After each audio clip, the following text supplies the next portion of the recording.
So for summer camps, departments pay service fees for us to help with their summer camps and that kind of stuff. So instead of those service fees going directly into our revenue budget, it is a credit against expenses. So it's not tracked the same way. So it's really hard for me to tell. I would say that we're right on line for what we brought in fiscal year 17, but I just don't know. And then the other part of it is really what we make for the first half of the summer and when they pay it. So like I could have a field camp that comes in May and June, but then they don't pay it till July, so then that money does not come in until fiscal year 19's budget. So it's just kind of a fluid. Right, and I thought that might be the case, and I just thought I would double check.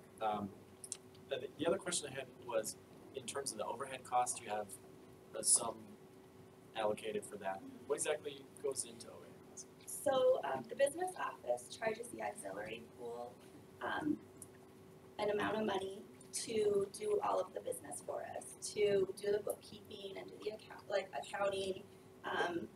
It's just like what the university charges auxiliaries to help operate us. Now, I think, so the Cervix Center portion, because Cervix Center usually doesn't have any money, is very, very low. Dr. Mann, do you remember what it is as a whole now for the auxiliary pool? $90,000. That So- has to pay for some custodial in addition, and other buildings, I mean, in the residence halls and stuff. So, so out of the four entities that contribute to the auxiliary pool, Cervix is really low. Real? When do you plan on like initiating your technology plan? Like I know you're getting the new projectors. Are you budgeting for a new one this year, starting this year, or will that be next year? So I think that we'll have some money this year to be able to get some. I think what I'll try to do is do the ballroom because the projectors, the hand-me-down projectors that ITS has are older, and Dane from ITS is saying that we need something that's brighter and bigger and whatever in the ballroom. So I think that I'm gonna wait until closer to the end of this fiscal year to make sure that I've got some savings, but we're trying to really pinch pennies so that we can put a projector in the ballroom. And that's gonna be the most expensive one. That one he thought was gonna be around $3,000. And so then next year we'll start replacing one a year. Any other questions? All right. Thank you so much for coming in. And we'll be seeing one or two GAF presentations a week during February, and then Finance Committee will make their deliberations. Okay, moving on. Our next open floor guest is Paige Dexter. And what a crowd you have to speak to. Do I have to flip the slides over? Yep. Awesome. Thank you. So I know most of you, but for those of you that I don't know, I'm Paige Dexter. I'm really interested in your senior senator position that is available in the Senate. A little bit about me. My major is civil engineering, and I'm expecting to graduate in December. I am from a small town, Flanders, South Dakota. I don't know if any of you are familiar, but it's like in between Brookings and Falls on the east side of South Dakota. I have 4 younger siblings, and my youngest sibling is 19 years younger than me, so quite an age difference there. And some of my hobbies include music, reading, bowling, trying new things, and trying to be adventurous sometimes. So a little bit about my time commitments. I'm only taking 15 credits. I'm on the Hard Rocker dance team, but our season is about to wrap up for the semester. I am the Student Federation Executive Director, and my term ends in March, so that is almost done. And then I'm also a member of Alpha Omega Epsilon. And then that's about all I have going on this semester. I'm not working or anything, so pretty free actually. And then, so some of my previous experiences, I have served on Student Senate for 2 years, so that's how I know most of you. I was on Public Relations Committee my first year, and then I was Constitution Chair my second year, and that was a great experience. And then I also served on subcommittee last year, so a broad experience. I don't know. I have a lot that I've done in the Senate, so I have a lot to bring to the table. And then I'm also Student Federation Executive Director, which is, most of you should know this, but it's like the board above the Senate. And I'm responsible for representing all 6 state universities to the Board of Regents. So that's what I got going on now. And so just a little bit about why I want to get back involved in Senate. I only stopped being in Senate this year because I was Student Federation Executive Director and I wanted to make sure that I could fulfill that commitment. And turns out I could have done both, but that's okay. And then I also have previous experience. I really love it. I love Senate every year that I've done it. I really love to help the students and be a voice to them. And that's about all I got. So thank you for your time, and does anybody have any questions? Thanks, Paige. Questions? No? Vice President? What would be your primary goal if you got this position? Really just to, I would be interested in serving on any of the committees, so just trying to like bring a different side to a committee I haven't maybe served on, and just really trying to voice the opinion of students that might not be heard. What are your feelings on Secret Santa? That's great, you gotta make those questions in there. Why do you feel that you'd be a good representative of the senior class? I'm involved in a lot of different things, and so I've gotten to know a lot of them through AOE, through Senate, through my civil engineering major, and I just try to really get to know a lot of people, try and talk to people. I try to be really outgoing, so I feel like I know a lot of them and get approach them, or I feel like I'm relatively approachable, and that they kind of help me get that. Relatively being funny guys, I'm mostly approachable. So are you allowed to be the student fed director and the senator? Yes. Any other questions for Paige? Thanks, Paige.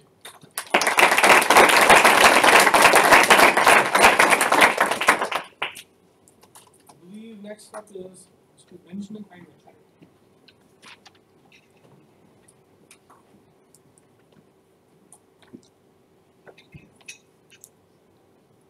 So good afternoon, my name is Ben Heinricher. I don't know a lot of you in here, but I have met some of you kind of over the years I've been here. I'm a 4th year chemie. I'll kind of go through that when I go through my bio. And so I'm also running for a senior spot within Senate. So this slide kind of just gives a couple of the reasons why I think I would make a good senator, not just a senator, but also a good senior senator. So I do have really good communication skills within all the organizations I'm involved in. All the projects that I've been involved in with classes and just socially too. I'm social and outgoing, so some of the office positions that I've had social offices where I had to be in contact with either other clubs, other members, just other people in general. And I've also used a lot of my social and outgoing skills with being on internships. So working with contractors, getting bids, working on projects, working with a team. I also do have some past experience in student government. None of that was here in college, but I do have stuff previously from high school and middle school, being involved in student government, so our version of student council back in middle school, as well as being president and running up for vice president in my junior and senior year of high school. I also enjoy mentoring and working with new students. So I do tutoring on the side, so I do have like a long stretch out to new students out and about, like not even just in my college, but outside of Rapid City as well. I've also been a past orientation leader, and I'm currently a tri-chair for this upcoming year for orientation. And I just want to be able to make a good impact for all the students here, and that's probably my main reason why I want to run for Senate. So quick biography of me, I'm from Del Rapids. Believe it or not, I'm actually not too far away from Paige's hometown of Flandreau, just about 15-20 miles south of there. Like I said, I'm a chemical engineer. I do have a chemistry minor that I'm working on, as well as a couple other possible minors and certificates that I'm looking into working with because I have a lot of the credits already built into my schedule. I am looking into grad school or pharmacy school, which is kind of taking a little bit of my time, so I've been like spreading it out and being able to time management to figure out what I actually want to do upon graduation. I do have a lot of involvement on campus, and both inside and outside of campus, and so these are a lot of the activities that I've been involved with in campus, and I just like to be able to get involved, stay involved. I have a lot of energy try to come up with new ideas, be a good member of the team, and just keep things going well. For work experience, like I said, I had a co-op and an internship, both with Cargill. I do have another offer with them, but I'm also looking into a couple other companies to help out with my decision for pharmacy school, as well as the private tutoring that I've done for a few years now. I started that out my freshman year of college year, and then I also work in the chemistry storeroom. So with that, I assist a lot of students and professors, teachers, instructors with the labs for chemistry students and everyone else. Last, this is kind of my involvement and commitments that I have this semester. These are kind of the main ones that I would like to point out that I have a lot of time to focus on this semester. Some of them I don't have as much time actually put towards them because the events kind of come up here and there. So it's not like a huge time commitment. A lot of it actually focuses more on weekend time, and I usually have open weekends to do those. So I'm an active member of Triangle Fraternity. I'm a co-social again this semester, as well as Scholastic Chair. And so Scholastic takes up quite a bit of my time for study hours, but I do work with people that I have for my study hours, so I am able to free up that time if I need it necessary. Like I said, orientation tri-chair. So right now, it's just taking up a lot of time for the interviews, which actually end this week, and then we make selections. And then from there, we only have like the few training sessions this semester, as well as a few meetings that are just for the orientation tri-chairs. Society of Petroleum Engineers, I've been starting to get active in that, as well as trying to pick up an office for them, possibly. Membership office, from what I've been told, does not take up as much time. It's just kind of meeting the new people that come in, getting the information down for them so we're able to contact them and they can reach out to us if they have any questions. Then we have the upcoming Chemie Honor Society, and this kind of just got brought to our attention about a week ago. So right now, because it's not even a student organization, we have to work on the Constitution. And with that, I have experience with writing proposals and constitutions, and so that's why I'm running for a couple of offices there. But those aren't meant to take up too much time because we're mainly focusing on the Constitution, and we're trying to actually work on this outside of meetings. So just kind of throwing answers back and forth via email so we can get things put together with that.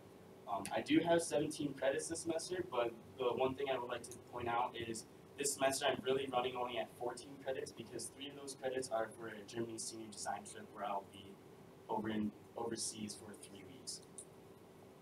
And last, I do have some suggested improvements that I would have if I was elected as senator.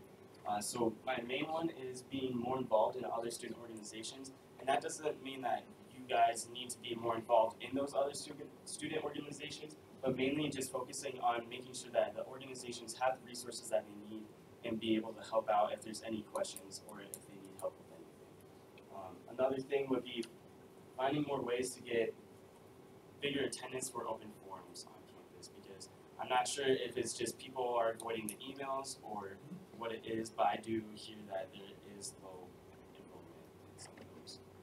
So with that, are there any questions? Awesome, thanks, man. Questions?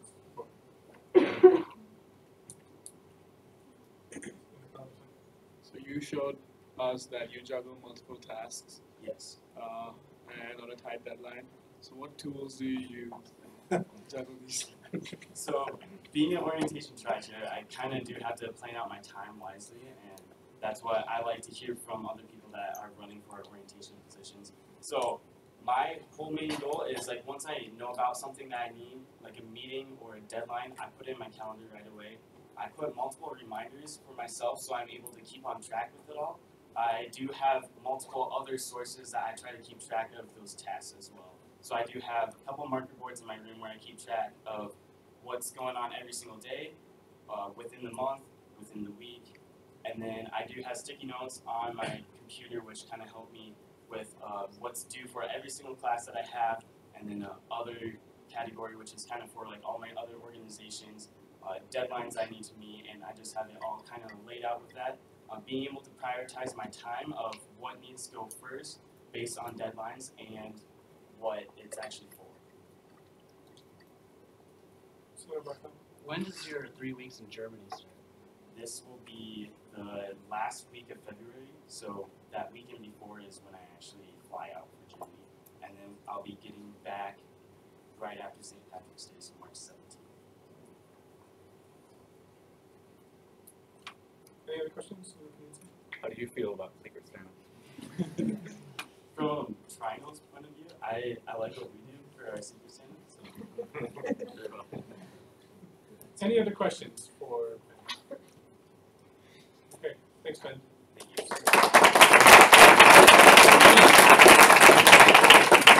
So we have one more senior who's interested in the position. He'll be presenting next week, and then we will we'll see a resolution after that.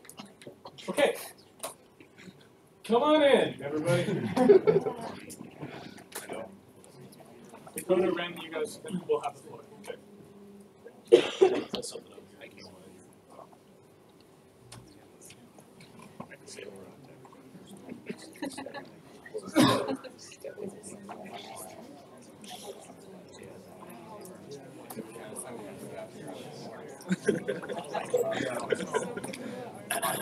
Fill the space. Fill the space.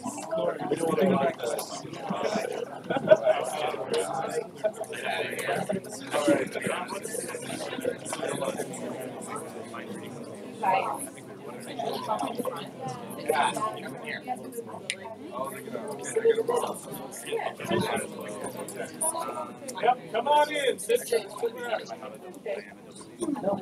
I already had these. It was really good.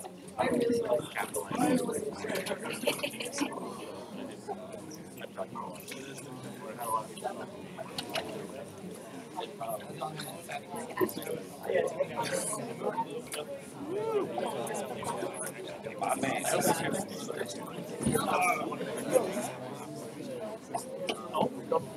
Can you get a account?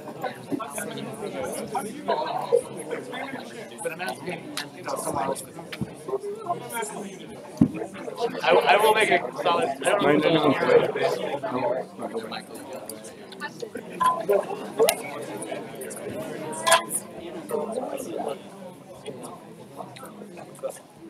Aaron.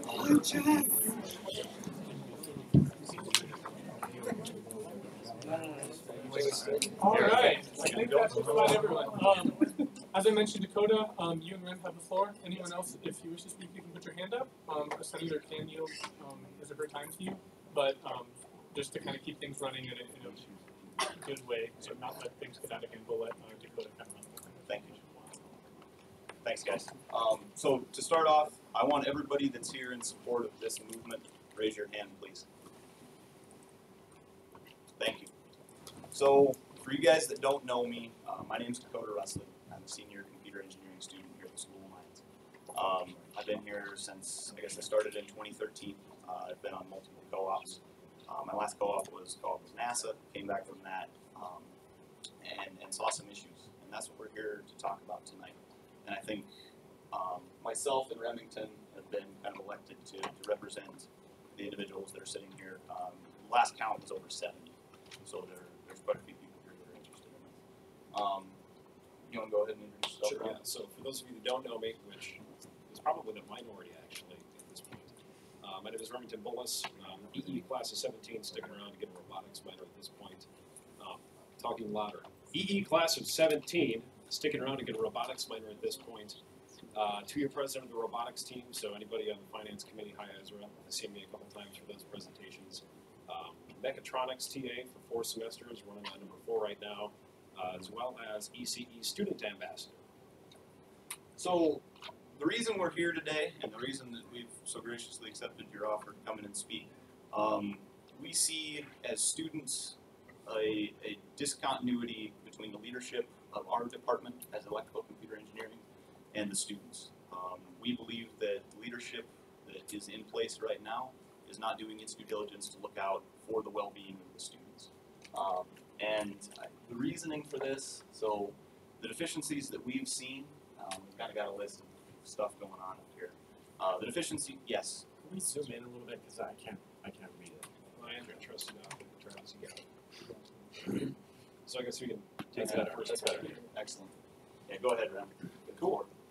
So I'm going to kind of run down here. I had the opportunity to work with our new department chair when I was hired on as the ECU student ambassador from July 22nd on to the first 2 months of the new leadership in the department, and I can back all of this up personally. But one of the big things we're just going to kind of run from top to bottom at this point is we've noticed a lot of dishonesty from the leadership towards both students and faculty as to what is happening in the department and why it is happening. There's a tremendous amount of duplicity that is going on from the leadership to the people that are underneath the leadership. It is pretty much impossible to get a straight answer if you ask a question, then you'll be told what you want to hear, and hopefully you stop asking questions at that point. And clearly that's a problem. One of the things that I got to see personally is a targeting of our department secretary of 9.5 years. How many of you guys know Deb Tompkins? Tons of hands up. A bunch of non-EEs that know her too. She was the heart and soul of our department. She was the center point for multiple student events that went on. She would bake cookies, cakes, cupcakes for us and have Halloween bashes, birthday bashes, all sorts of fun stuff. And she's a significant part of what made our department the tight-knit family that everybody knows it as. Now, EE is hard, SENG is hard. To get through that, we've forged relationships built on mutual suffering and shared experience. A lot of mutual suffering. And that's something that's recognized. We're known as one of the more tight-knit groups on campus. We've got a pretty high attrition rate. People can make it to the top. Boy golly, we are all friends. We have phone numbers. We don't email each other, we text each other. And Deb has kind of fostered that environment over the past 9.5 years through several different department heads. And one thing that I got to watch is the immediate targeting of her the moment the new leadership came in place. Yeah, it was hard for me to see as someone who knows Deb personally, and I've known her for many years. There were mornings I would come into campus and she would be crying in her office. As a secretary of a department, that is not an environment for conducive learning. It's not a good thing for faculty to be in, and you can see it in the faculty and the students in the department. Students are depressed. Faculty hide in their offices because they don't want to interact, because they don't want to say anything. And that's hard to watch. It's hard to watch as a student of the department as well as an ambassador. Being an ambassador at the school means I represent the face of the school. So for you guys that don't know what we do as ambassadors, we give tours to incoming freshmen and telecounsel and talk to students on the phone and be a recruitment tool for students to come to this university and to see the department that I have grown up to love and what has made me who I am and given me the opportunities that I've had. It is very hard to watch, and it's a very good, Deb's treatment is, in my opinion, a very good analog of the treatment of the department as a whole. I would agree with that.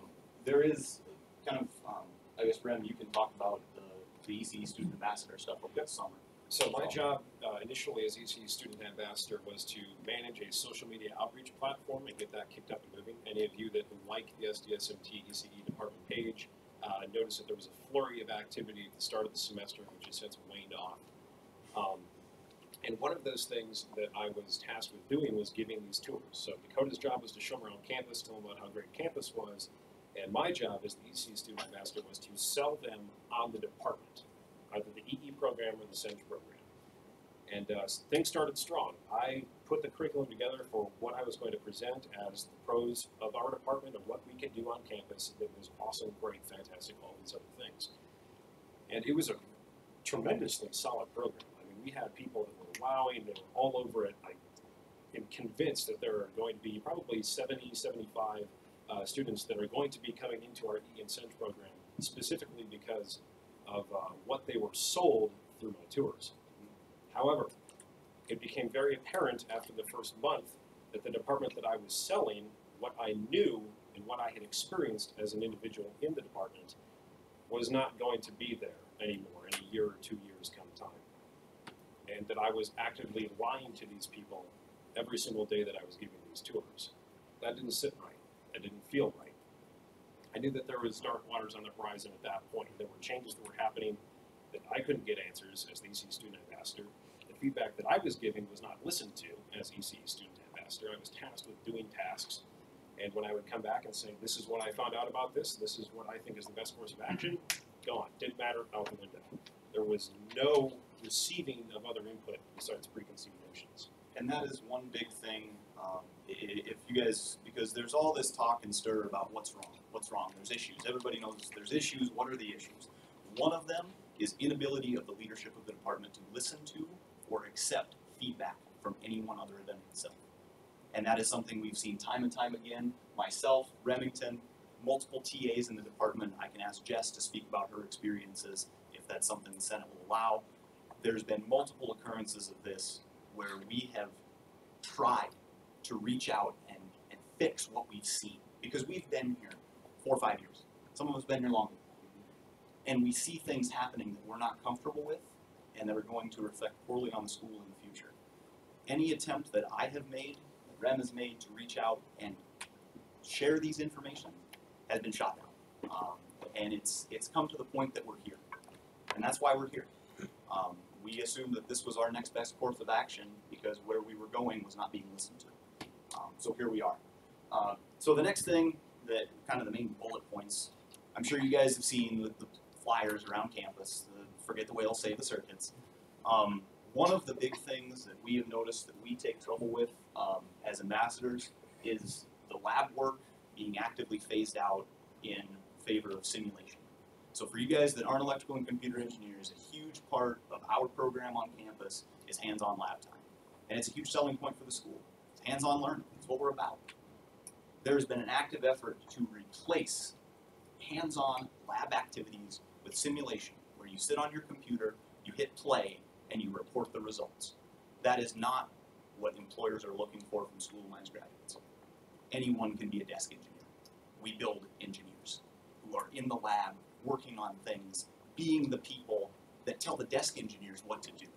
And that's the pride of the school. That's what we've built our reputation on.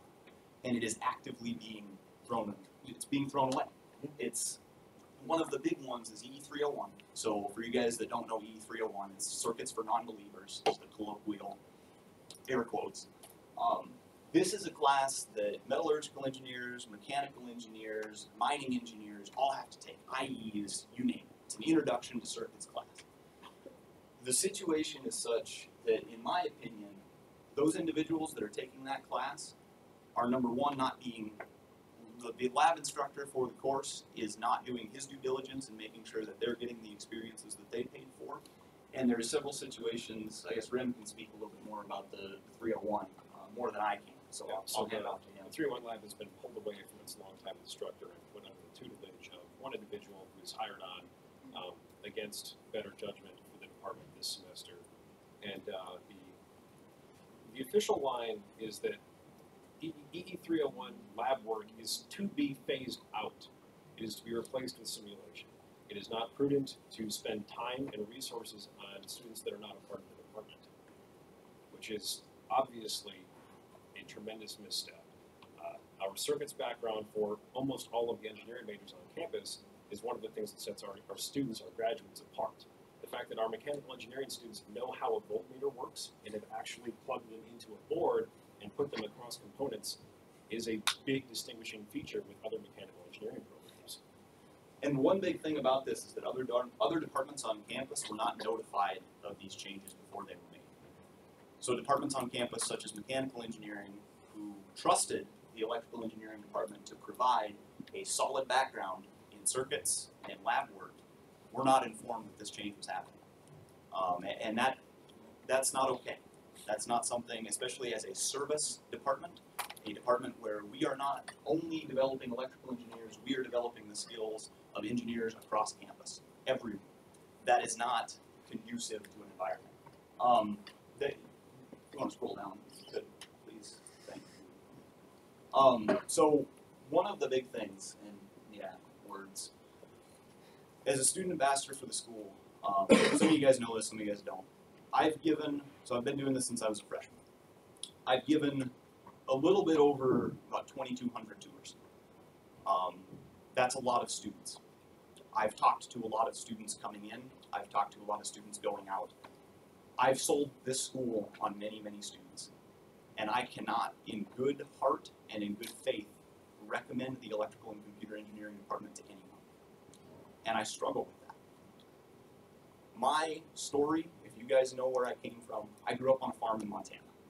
I came from objectively nowhere. I was told that I was going to go and go back to my parents' farm when I graduate. That's what I was going to do. And this school has given me the opportunity to go and work for NASA when I'm done. The job that I applied for had 677,000 applicants. They chose one. And that's not me bragging. This school has made me into something I could never have dreamed about.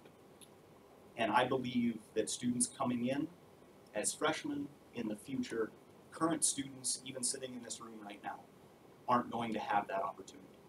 I can echo the same. And that's hard for me.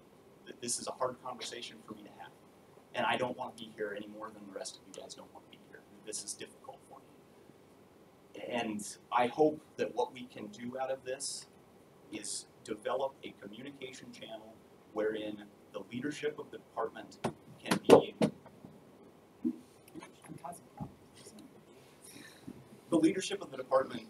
be open to communication channel with the students so that feedback can be acquired and acted upon. Now, not necessarily we're students. We don't have the best ideas in the world sometimes. I believe that in any effective department, the leadership and the management listens to the people underneath them. One of the qualities of a good leader is to unite the individuals under them in a common goal, and that's students and faculty alike. To do that, there needs to be communication. There's got to be communication without fear of retribution for that communication. Yes. So our proposal, this is what we're leading up to in all of this. What we would like to see done out of this meeting and what we're requesting from Student Senate is an open forum with the administrative body, the provost, possibly the president if he is available, and any other administration that are involved in the active management of the electrical engineering and computer engineering department head. We want an open forum where students, such as myself, and the more than 70 people sitting in this room right now, can go and speak their thoughts so people know what the problems are. You guys have heard it, I said it at the beginning, there's problems. There's problems in the electrical engineering department, there's issues. We want an opportunity to make those issues known. And I believe my goal behind all of this, situations like this, conflicts, are best resolved when both parties come to the table professionally, not emotionally. We can't go around and yell and wave bullhorns in the air. It's not the solution. My goal is to have Dr. Rajan come to this meeting, if you will, something of the sort, and listen to students. And that is something that we have tried and tried and tried, and we have been turned away every time. That's our goal. And I think if you have... I don't really have anything to add to that. We want to start moving this PNIT forward to fixing this problem.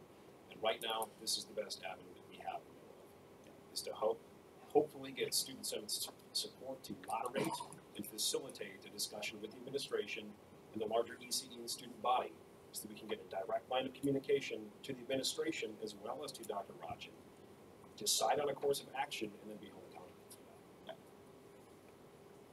And I think that sums it up. I don't have anything else to say. I would like to, so before we go and on our merry way, I would like to ask Jess to share her experiences as TA, because I think those experiences are very relevant to what we've been talking about. Is that something that's acceptable to the Senate? I yield my time. Okay. Jess, would you be comfortable coming up and talking? Thank you.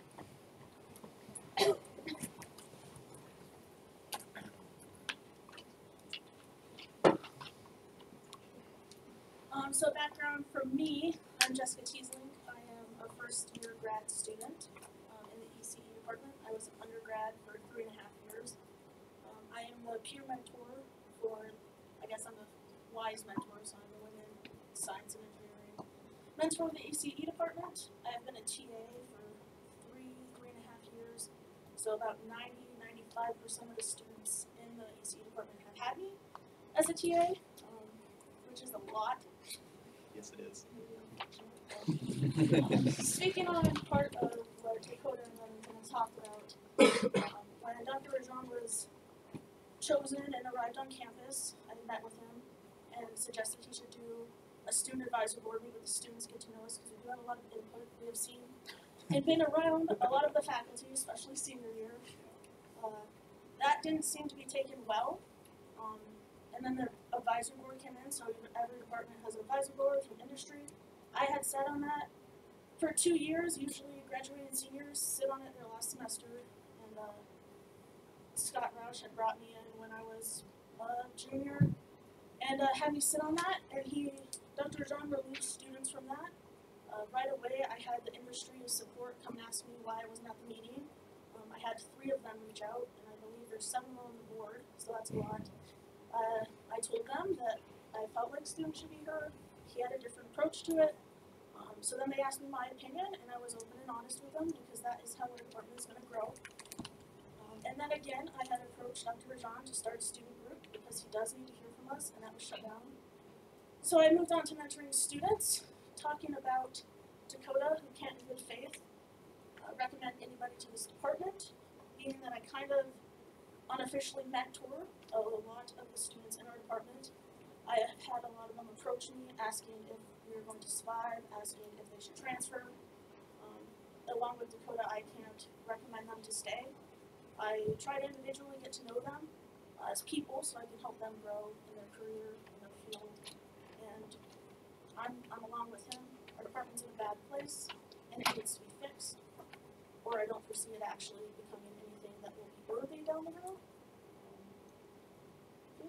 Yeah, I think that was great, Jess. I just wanted to get your input because I can't speak to your experiences personally. And that's one of the underlying things behind all of this. I feel like if this rate continues, there are, as Jess said, students in the electrical engineering department who are actively considering either switching majors or switching schools. And that's concerning. That's not something that we should be dealing with as a department, worrying about necessarily that our student retention is not because they're not passing classes, it's not because they have other things going on, it's because they're worried about the future of the department, and they're worried if their degree is going to mean anything when they graduate. That personally is a big concern for me. One of the reasons I didn't go back on co-op this semester was because I wanted to get the hell out of here. And that is something that's echoed across a significant chunk of the senior class as far as class arrangements. There were concerns that the senior design class was not going to run this fall or this spring. So when that is a concern, when you have a capstone class like that students are honestly concerned in structuring their classes around, there's a huge problem. So that's what we have, guys. And I appreciate your time. I appreciate every single person that took the time out of their evenings to come and show your support. It means a lot. Yeah, it really does. I'll open the floor to any questions from the Senate as of right now. Yeah, well, like Dakota said, thank you guys for being here. I think we haven't had a group of students in here like this for like ever. Well, that's what our job is. We are your representatives. We are the people that are here to help you. I know I talked to Dakota a little bit today, but I'd like to first open it up to questions as well. So anything that senators would like to discuss first. If you can get, I'm sorry, what was his name, Dr. Rajan, to sit down with you guys and open up, is it going to be enough to mend these fences? I personally, and I will give my opinion, Ren can give his, one of the major concerns that I have with that situation is that there is a lack of accountability. We can sit and talk and talk and talk and talk and talk some more about what needs to be done to fix it, but I believe having an open forum with just him will lead to more talking. And we will be in this situation, and I'll be back here at the next Senate meeting taking up your guys' time complaining about this. I don't believe that a forum with just him is going to be conducive to any sort of meaningful action. I will agree with that. I've spent 2 months working on a day-to-day basis with Dr. Rocker. Then it's become clear that given the opportunity to just talk with no accountability involved and nobody else being clued into the plans of action and expecting action, there will be no action. That's been a key theme to my hiring as the undergraduate TA for mechatronics this year, because that is being paid for not through department funds, but by the faculty themselves. It's paying my paycheck as an undergraduate TA. And that is directly tied into that. There was a month-and-a-half delay on me getting hired as an undergraduate TA because there was agreement for action, but it just kind of trailed off and disappeared into the aether. Yep. And then eventually that had been taken into the faculty's hands to work around Dr. Rogers' inaction.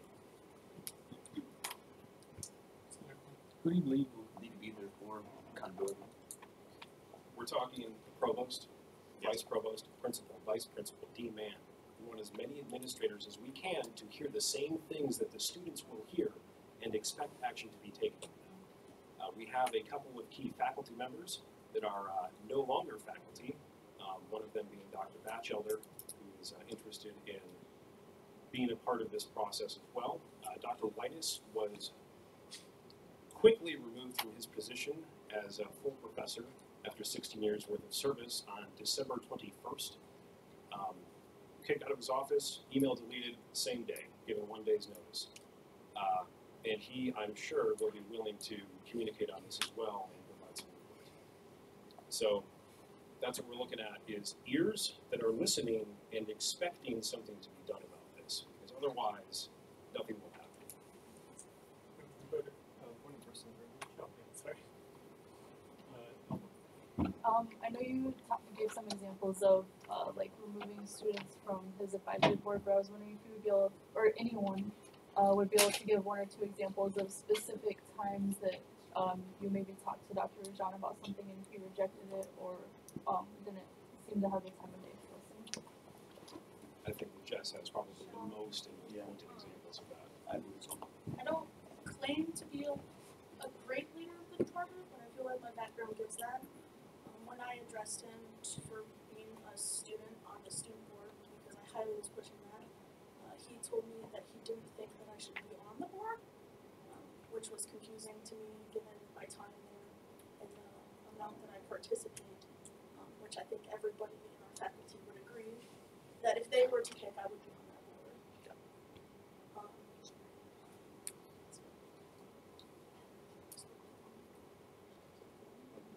Keep going. Whatever you down, Jess.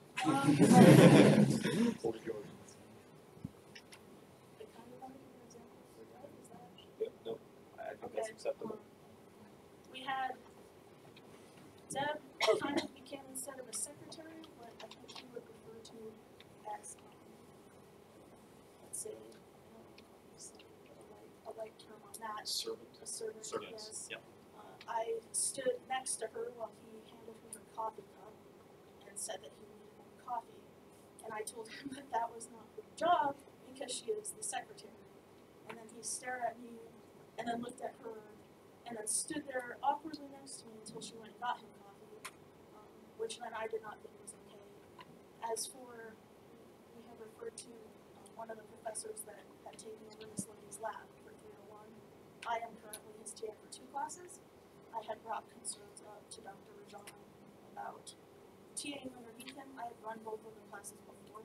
I had taken the classes. So I was the best out of the graduate students to be that TA. I brought up my concerns. I asked him course of action. I gave him things that I thought Dr. Newman could work on so we could work together and help the students, a lot of which are in this room. That was 3 weeks ago. I've checked up on that. Nothing has happened until Monday when he said that we needed to meet again so we could quickly solve these problems so nobody would be hearing about them, which was a quick fix. He was not looking for long term. He was looking for us to be silenced, which then I was not okay with. And now we're here. Now we're here. Thank you. Do you mind scrolling up? On the, right there. So that point in red, where it says live. Yes. You guys want to talk about that?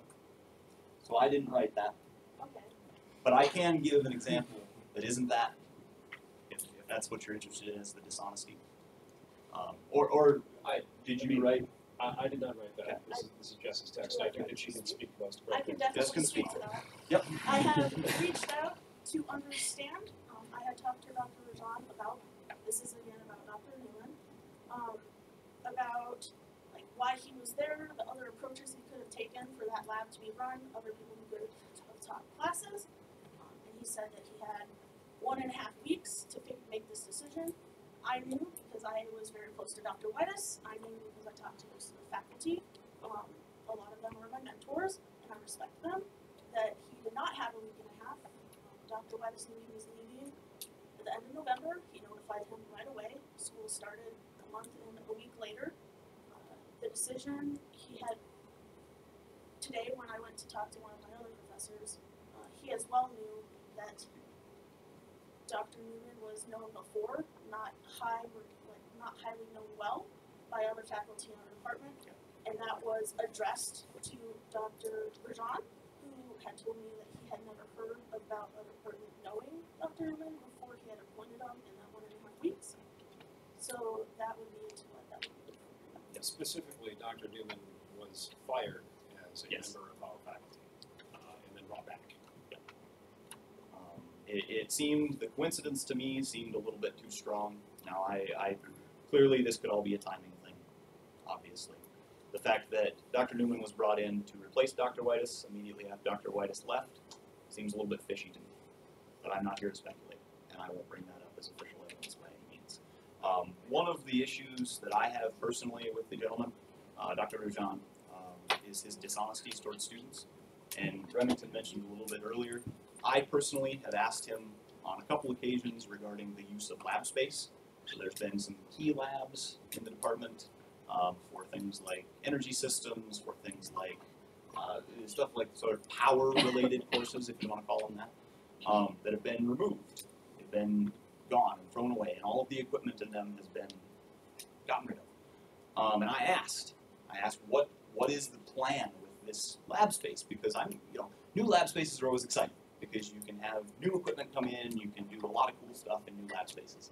I was told that the lab was going to become, and I asked probably last semester, it was about October, yeah, it was about October, when I asked what the power lab was going to be used for. And I was told that it was going to be turned into an innovation space for students to come in and 3D printers set up and come in and innovate. That lab has sat unused since then. There's nothing in it. And I don't think there ever will. I think it was an active effort, in my opinion, to remove what was left of the power engineering program. I would agree with that. The power classes, which require space and equipment to run, that were running this last fall, didn't have any space to operate in my understanding, until October. Yeah. So anybody that is in those power classes, please feel free to correct me if I'm wrong on that, but absolutely. There was no space. The lab space for these classes was removed immediately and not returned until 4 months later. And that's a huge problem for the department because we live right next to Wyoming. We have many mines, we have many power plants, things of the sort in the area. Many students that come to this department want to stay in the area. The best way to do that in the electrical engineering world, we don't have aerospace engineering companies here in Rapid City. We don't have places that you can go and make semiconductors here in Rapid City. But if you want to work in power, you can stay in Rapid City. And that's a huge selling point to students.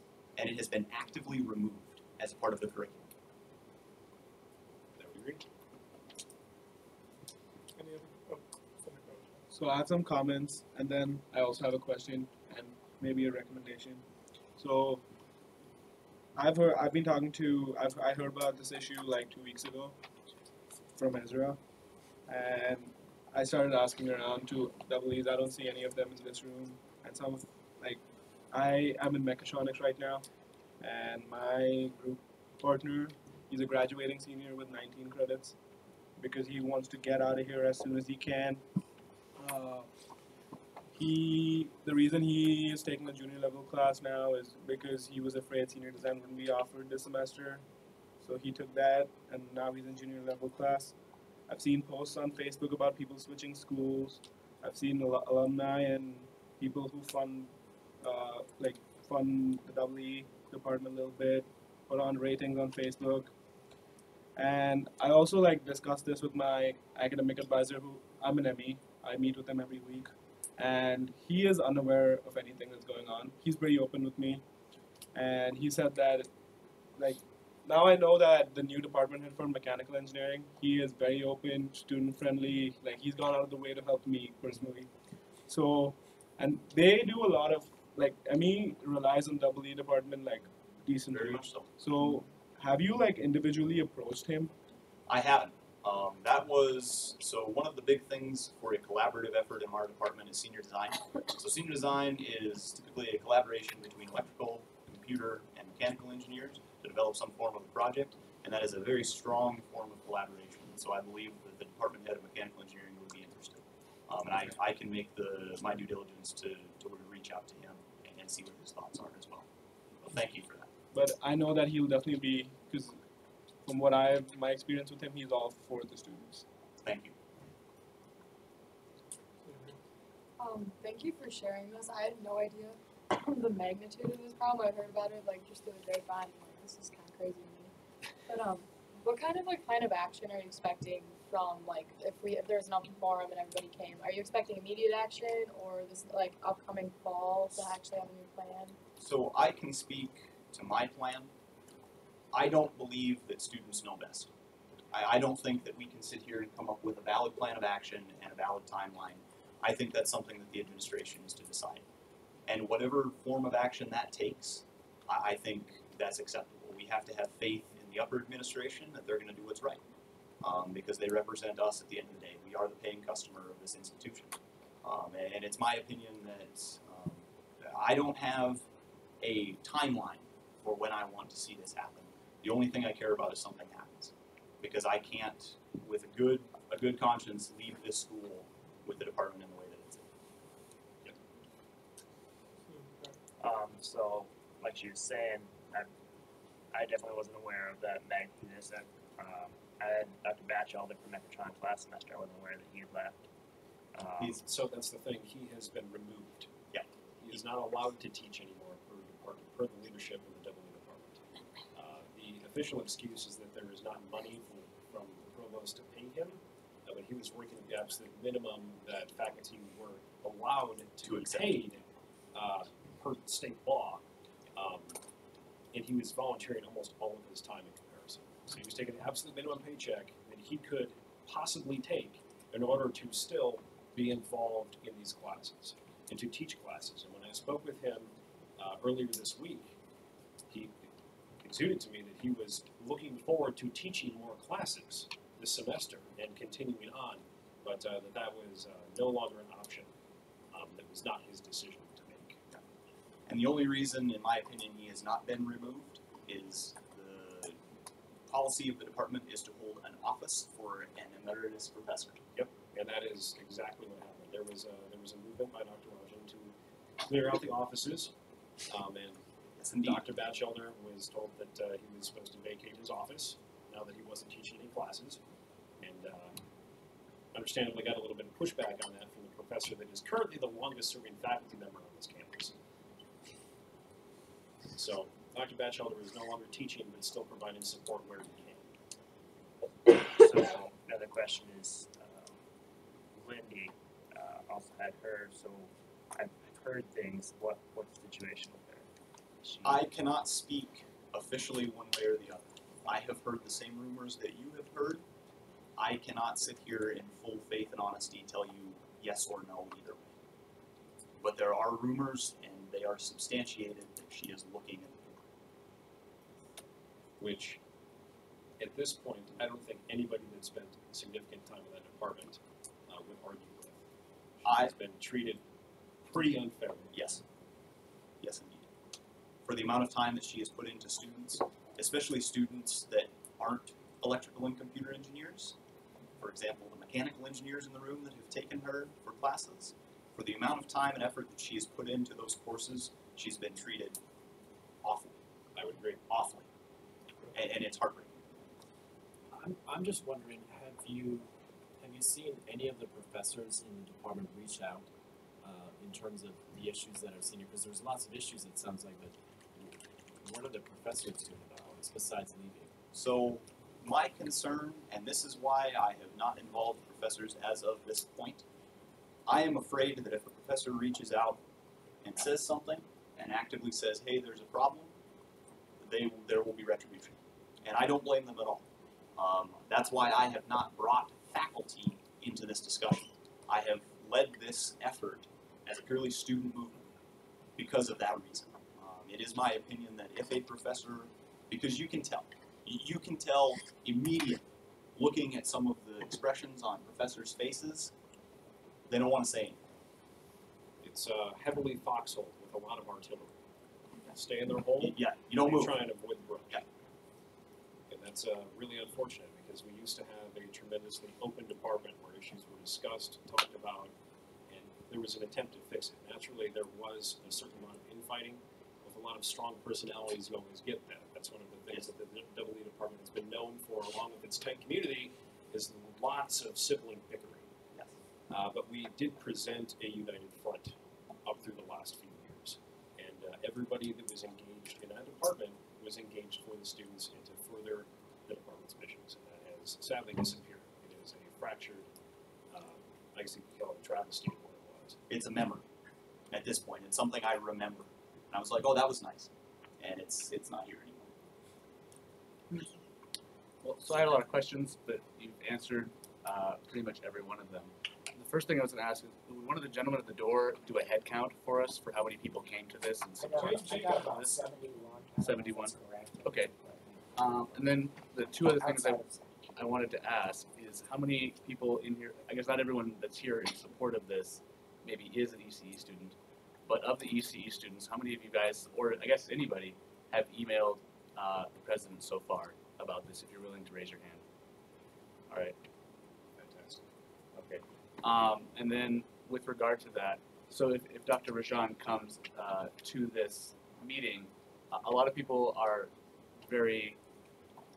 writing an email is a lot easier than showing up and saying something that, like, I don't like this person to their face. Do you think that there's going to be a lot less people that would speak their mind if Dr. Rajan is going to be there? So that's one thing that I can speak to directly is that there has been retribution within the department. Actually, I lost my hours were reduced to about a half an hour every week at the bottom of the pile of people to get hours. So an effective dissolution of my functioning as ECE student ambassador, I believe directly related to a disagreement that Dr. Rajan and I had revolving his plans to co-opt the camp robotics team back into the EE department. Obviously, as junior president of the team and understanding how student organizations work, I had a problem with that, and I let him know that I had a problem with that, and that was not the correct way to go about handling things. And within 6 days, my job was effectively dissolved. But as a penance, I was allowed to keep my title as ECE student ambassador and definitely encouraged to volunteer as much time as I could in the department. So I strongly believe that A, there is an honest threat of retribution for people that would speak up, assuming that Dr. Roger was present, and we would not get the candid feedback that we need from students at this forum if he was there. And that's why to answer your question, I believe that if this forum is held, I don't believe Dr. Rajan should be there. And that is my opinion, because I don't think students, I personally, I'm not scared. There are students in the department who are scared. And I don't think that they're going to give their honest feedback of the department. And like a comment has been made several times this evening, we didn't know the magnitude of the problem. There wasn't a knowledge of how big this was. I believe that if he was there, there would be an active effort to make it seem smaller than it is. And Jess said it earlier, we gotta come up with a quick solution to this so that we can stop posting flyers all over campus. People are talking. It's a problem. People are talking about the department in a bad light. We need to talk about the department in a bad light. Yep. We need to bring these issues up and discuss them, because if we don't, it's going to continue until all of us are gone and none of us remember what it was like. Yep. It is time to set the broken bone. And we have waited long enough. We bitched and moaned between the group, the ECE department as a whole, long enough. It's time to bring this to Here light. we are. The bet has been made. It's time to sleep in it and get this fixed. My last question would just be, of everyone here, how many of you are planning to go to said forum? Okay. Yeah, so I commend you all taking such ownership in your department. It's really, really nice to see. As far as your comments on not inviting them to the open forum, I would just warn you that the telephone game can also amplify anything that is said if there were an open forum. I also want to ask, does Dr. Rajan have a strategic plan, written, any type of vision, written plan that you can find inconsistencies with things that have happened so far? that's the easiest way to figure out if he's in the wrong and there can be something done about it. Certainly. So that's one of my large issues with the current department is we don't know. There's no transparency as far as what the plans are. We just know that there's plans and apparently there's good ones. And that's something We don't know. And I wish I knew. I wish I could see a vision and see something that I can resonate with, because if there was a situation wherein he had a plan for the department and he was acting on that plan, certainly I cannot fault him for acting towards action. I don't know what those actions are. As a student, I don't know what the direction of the department is. I'm not privy to see the compass. And when inquired, we're shut down. Yeah. Or misled. Yep, that's what there's a lot of duplicity going on. Yeah. Have you asked the provost about the department's plan, if anything's been submitted to the provost about it? I have not. I have not gone to the provost because I wanted to get the students behind me. My big concern with all of this was that I wanted this to be a movement of the ECE student body, not Dakota Rustin. Because otherwise it's just, I don't like the guy. That's all it is. It's clear from the amount of people that are in this room, it's not Dakota doesn't like the guy. And that was my goal. So that is our next plan, is to go to the provost with the results of whatever we come up with tonight. Whether it be that a meeting, be that something of the sort, I wanted to unite the student body behind a common leader and a common goal so that we could know this is what we're in this for. And it's not just because we have personal vendettas and we were treated poorly. You looked at us the wrong way. Things like that. If that answers your question. It does. And so this open forum would be that connection. Indeed. That was my intention. That would be your initial reach out to the provost? Correct. Any other questions? You guys? Anything you guys want to know? When you send this to Aaron, this Yeah. Yeah. Yeah. I can do that too. Actually, on the podium here. Yep. We can edit it out to make it less colorful. I'll send you a copy just like this. Maybe a pretty later down the line.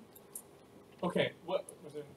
I'll just say one quick thing. So, Dakota, I appreciate you coming in and talking about the posting policy. So, as posters kind of go away and those kinds of things, just a reminder for anyone representative that are setting them up, when we're approving them in an office, and I will approve your posters if you come and see me, that is really to get them out on the sidewalks, okay, solely. So if there are anything on the bulletin boards here in Surbeck, the desk will do those.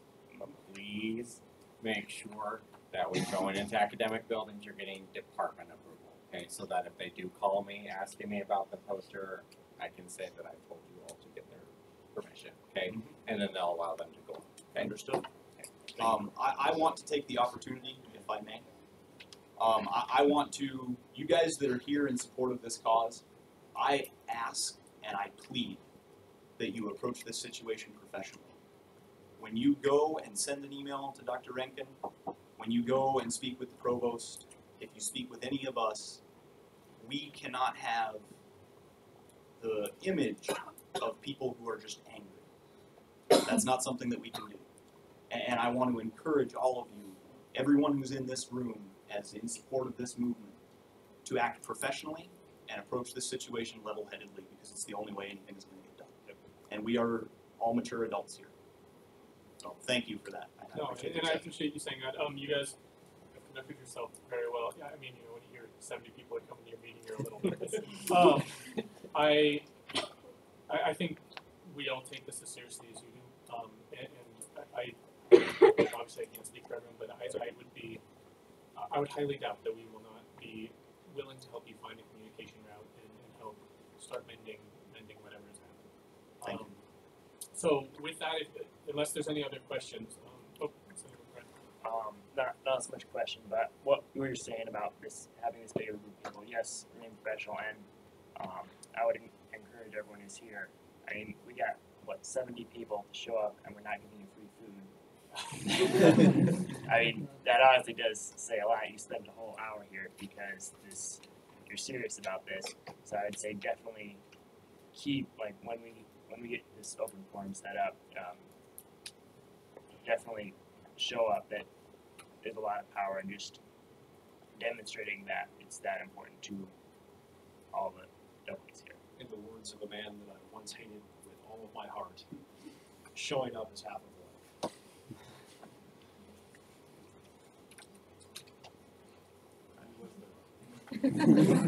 Dr. Toll and I are now very good friends.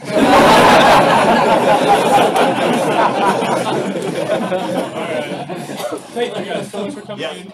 Thank you for your time. We'll be in. Thank you.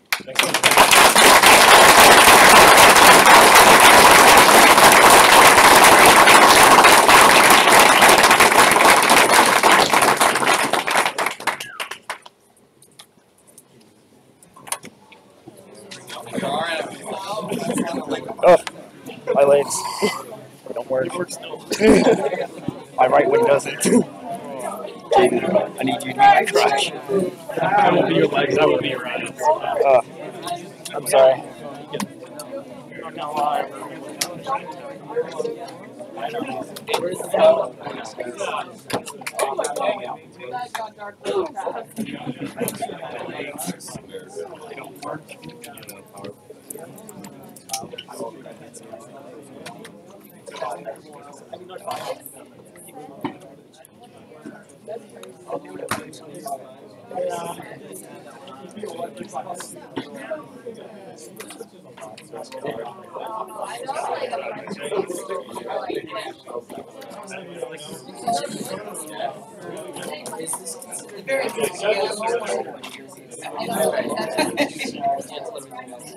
Oh, Ben, you don't have to say the whole thing.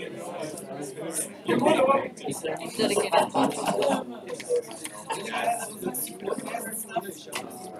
Senators, does anybody want some cake? We've got cake here. It's really good. I will try it. I made it from here. It's birthday. Should we do like a collective discussion? Is there a lot of cake left?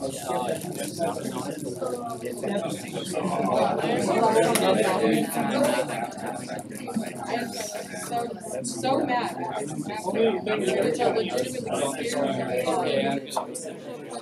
Yeah, hey guys, take like 5 minutes.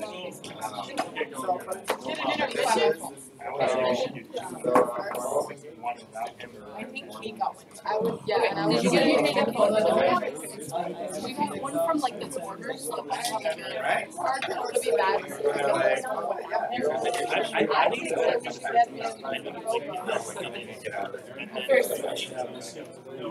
Sometimes you need like answers. When you raising the shoe. Well, I didn't know. It's like a party, right? Because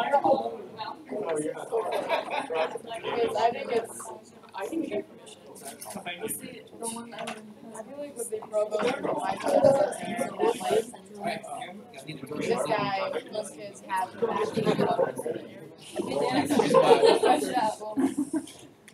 like all like. Yeah. A month and a half? Yeah. Come here, you get special treatment because I approved it. Open up like a. The new president will have to approve it. You're pre-approved. Also, they're kind of Oh, no, we're gonna get students more more than that. Oh, wait, no. Yeah, I think. So they want to Bachelor's already gone, Whitey's gone. I was like, what do I want for the secretary's gonna get harassed, and then I wanted. Yeah, I was like, she's gone. Here, I'm like, can you sign? I wrote down. What was that? Yeah, I just wrote down who I wanted, and then I forget to bring back. I'm kind of disappointed so many people didn't show up to listen to my presentation. I know, right? Aaron, Yes. what would be the possibility of getting like a closed meeting with these faculty about this? At least as it's the concern of retribution. Well, Is that possible? Yeah. You have to be careful because this isn't real jurisdiction in a lot of ways. We'll talk about it in open discussion. Yeah. even something where just like a couple of Anybody sentences. want anything from the crack shack? It really was Jake. Okay. We're starting soon, okay? Yeah, upstairs. How much time? I was really I'm giving you 2 minutes, so. I just need caffeine because I'm gonna pass the chocolate one, you know, like the pomegranate, whatever that brand is, like stuff. No, what are you talking about? I like the Brookside, yeah. Fall graduation. No, I love those. They used to have pomegranate, but now they also, yeah, that's right. Stay hydrated. I'm just like, why? I don't like. I mean. You guys have a doorstop? Because I'm leaving in my backpack. That's your guy, you can close. We'll let them in if they need to. Thank you. Just load up on them. Good. I told my mom about it some. Mario was back in the mail. Fuck him.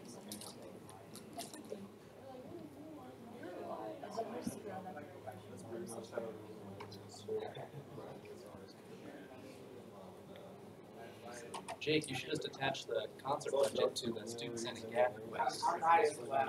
Just throw around there. Just be attached under like. Either we get a concert or somehow. Like my question, man?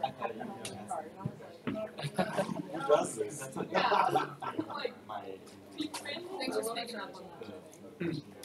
For speaking up. It means a lot to me and like when I talk to you.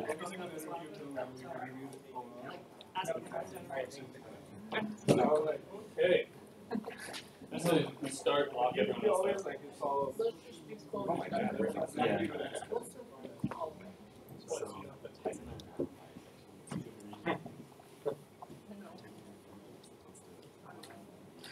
I know. But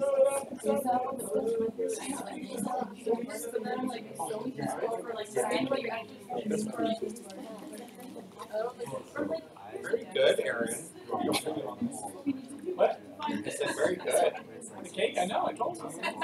You made it. We might have to add you to our secret Facebook. Secret Facebook group. Yeah, Beth and Graham started it with recipes and we want to try. I do like that. No, I don't think Graham will ever invite me to that one. I posted that people made Was and bachelor. Well, that was involved in hiring. I don't think they want to just draw lines. That is, as an EC member, that's my question.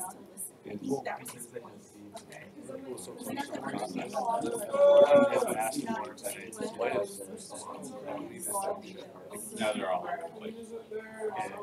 Okay, who's not here?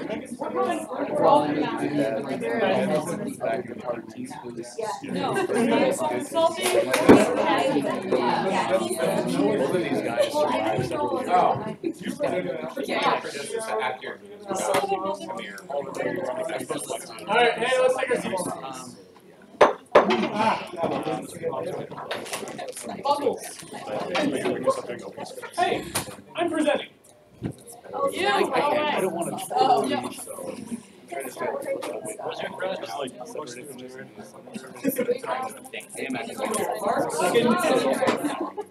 Jake, you're in charge. Hill, your vice. Everybody quiet down. Oh, yeah. Are we good?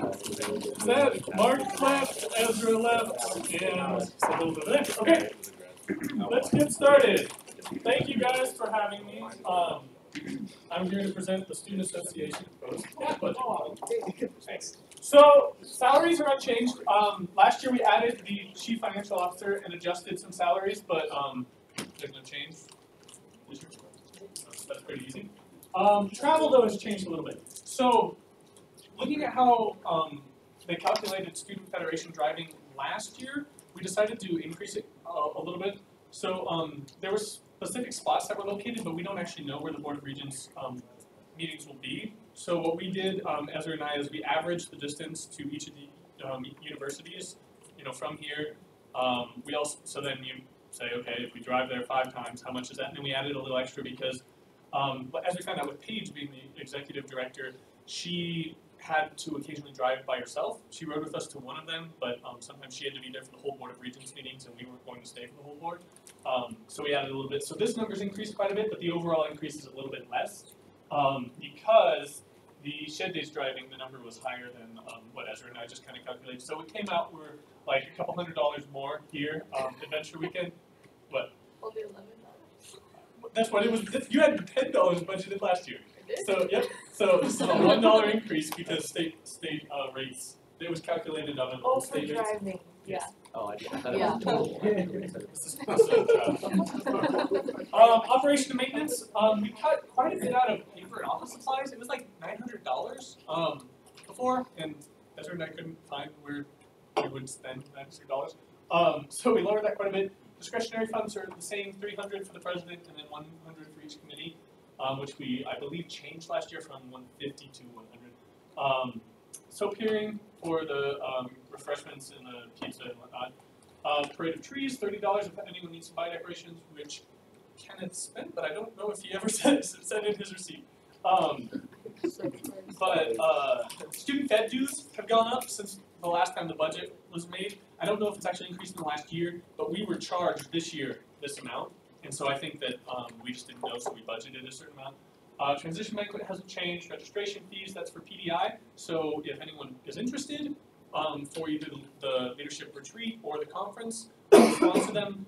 We did not sponsor like anyone this year. So, but the PDI conference is still coming up. If you are interested in being sponsored, Senate will sponsor you. And finally, polos, that number would only be spent if everybody bought another polo, because we go half in on polos with everybody. And so if everybody on the Senate bought a polo next year, that's the amount that it would cost us. Senator. For office supplies, Yes. I'm trying to think of why it was so big last year. The paper calculation was really high. So we it's like 5 cents per page, and we budgeted I think for 3,000, 4,000 pages, and that was this number. Okay. Before it was like, and it came out to I don't know like $200, $150. Before it was like $500, $600 was allocated for paper, and so well I print a lot of paper. I don't print near that amount. And then the office supplies stayed the same. It was mostly the paper.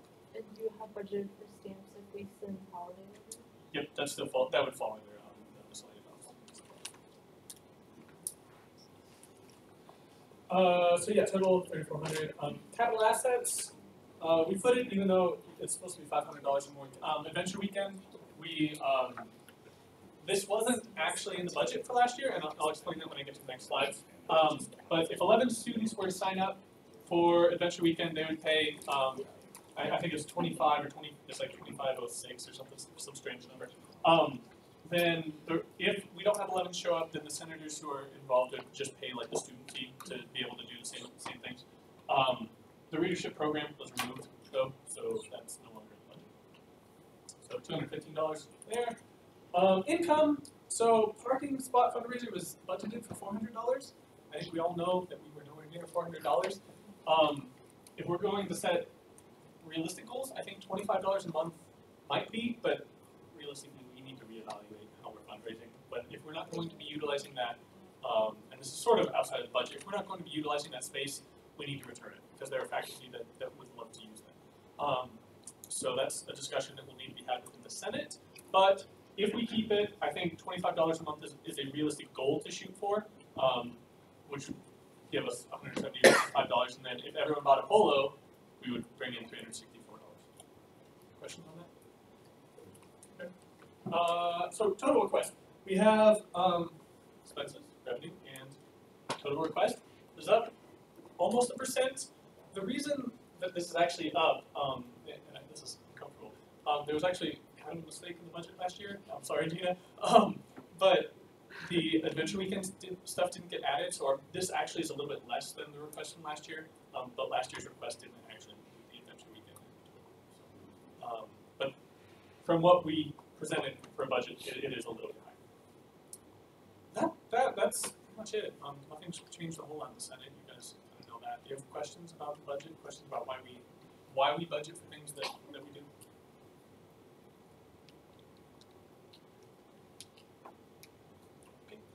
Sorry. I'm just curious from chairs about how much do you think you spent of your discretionary funds, or do you think anybody's went over, or I'm just curious because we adjusted that number last year. So I don't know exactly our expense anything, but I haven't spent, so I don't know really what we would spend it on. So Better not. PR has only spent half of theirs, and it was on pizza that nobody came to the farm for. So like, all PR people took pizza home. Kenneth was there. You were there, weren't you? Oh yeah, you were like one of the 3 people that came. I was there. Yeah. Sorry. Standing vice president probably so. I have only spent it on copy board supplies, so it's like less than half. Way less. I don't think I spent any of mine because I just paid for like the morale event stuff myself because I was too lazy to turn in anything. All right. Have a go, Vegas. So I have 2 questions. Yes. One, I was really excited that you were budgeting $11 for the adventure weekend, that I didn't see what you actually budgeted for adventure weekend, so I was wondering what that number was. Can you go back? Adventure weekend is budgeted where? Yeah, $215. $215. And do you know? This is the driving. Yes, but I was really excited for the $11. I really thought that was really good. So, and then with regard to adventure weekend, do you know how much you needed to spend this year? How much did I spend? Yeah. Less than that. Well, actually, no. We came out pretty close. So the way we calculate the 215 is what they're buying, and then what's left accounts for everybody gets 1 ticket at Flags and Wheels. It pays for some of the food, and then it covers a movie at the Elks. We did not go to a movie at the Elks. Instead, we used the money that the movie at the Elks would have cost, and let everyone do another Flags and Wheels. Okay. But we came very close to what we had budgeted. And then on that, okay. How many people did come to that event? I believe all 11. No, 11 paid. Not all 11 showed up. Okay. So we actually had more money than people. And that is kind of a recruitment tool, is it not? Yes. We only had like 6 or 7 kids actually show up. Are there any freshman senators that were part of that? Yes. Case in point. I would tell you, I tried to bring it up, and people were like, "Nah," and I was like, "Okay, well, guess that's that." I mean, I actually did it my freshman year, so that was like. Yeah, I think it depends. It's just kind of some people see Senate supports laser tag, and they're like, "Oh, that's interesting." Some people see laser tag, and then that. So whether they're interested in the Senate or not. Well, I'm not asking because I want that money moved to Secret Santa. I'm just asking. I want to know how worthwhile it was for. Yeah, we had a very good time, and I think that it's a good way for freshmen to at least feel comfortable with some people on campus that they don't know. Okay. I mean, I still see the people around, and I say hey to them, So there's that. Okay. That was a very shameful plug. Yep. Any other questions? You've really been pushing it. Okay. Thanks, guys.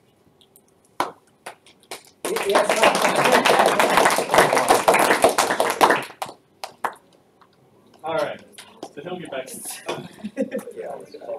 Standing. Oh, okay. Hey guys, guess where we are at 6:35.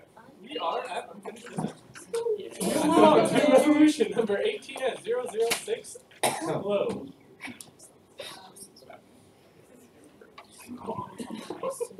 I really thought it was slow, but it is slow. She said slow. Alright, guys. Campbell over Priller, resolution number 18-006 from the 31st of January 2018. Originated by the Constitution Committee and presented by myself, as this is the second reading. Discussion of this resolution.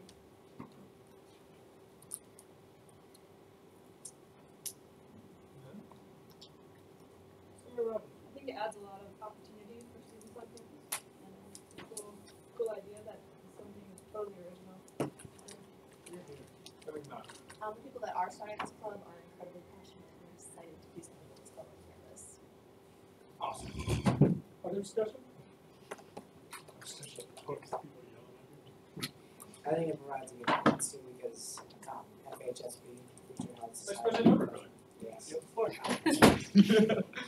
is also on campus, and that's centered towards medical students, and so law, medicine, and engineering. We also have a lot of because I'm friends with some people that are starting club, and there's a lot of alumni that have gone on to law school that are interested in those clubs and this too. Senator Provozov? I also agree with Senator Knott. I know an alumni who's helping them. And these guys I saw a Facebook post gathering interest for this midway last semester, so it's been going on for a while. And yeah. Senator Elmore? I do echo everything that anyone else has said, but Is that it? No. I don't want to continue if you're all laughing at me. Please continue, Senator Elmore. Okay. I agree with what everyone said. I just am a little concerned because they seem like they didn't have very much of a, or as much as I would have liked to see of a vision when they presented the week before. But I know that there's a lot of really good resources for them. So I really hope that they'll be able to take advantage of those. I just don't know what our role is in ensuring that they do thrive and use their SOAP funds efficiently. Okay. Should I was just gonna say motion to approve. There's been a motion to approve by Senator Human, seconded by Senator McBride. Is there discussion on that motion?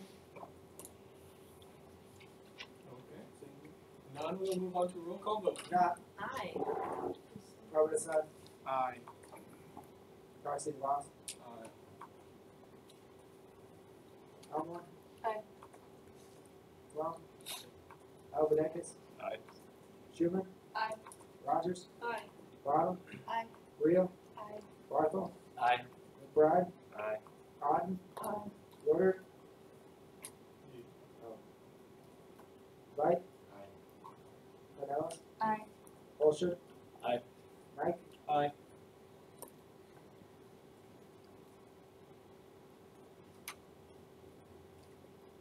He's working. Your name's still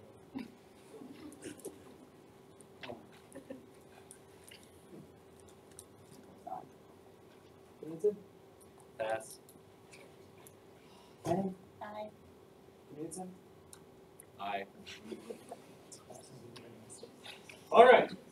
We will get this signed and sent out to SPLO so they can start having meetings on campus. Okay, moving on, resolution number 18S002, Lions Martial Arts Club. Alright, Campbell Overpriller, resolution number 18S007, originating on the 31st of January. Originated by the Constitution Committee and presented by myself, as this is the second reading. Some discussion on this resolution. Senator Elmore. I guess my only concern with this is what I said last week about the usage of the gym, and I don't know if there's a more efficient way to do it because, this weekend I got up on the weekend to go to the gym, and then dance team was their practice, so I had to go back home.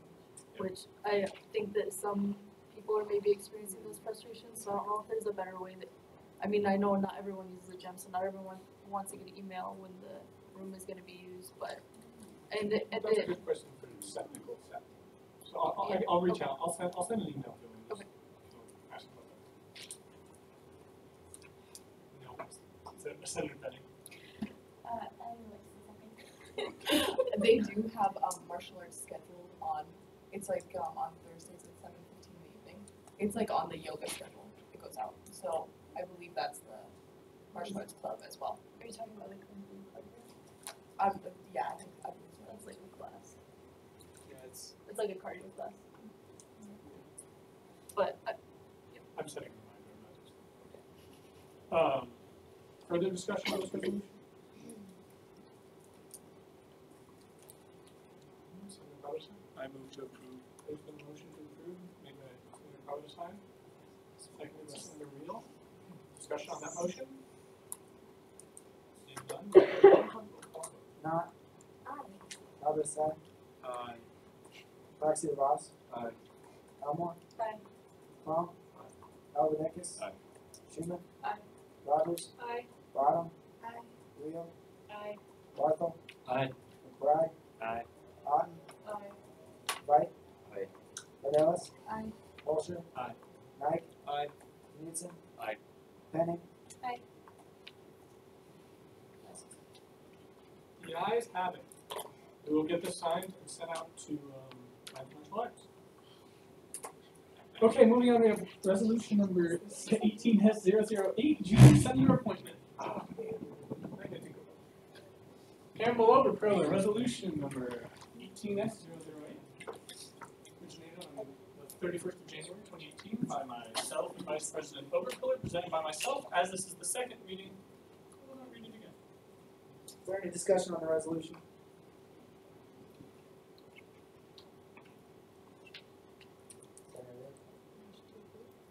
There's no motion to approve, made by Senator Rail, seconded by Senator Knight. Any discussion on the motion? Okay, we'll move on to a roll call vote. Knight. Aye. Providence, aye. Aye.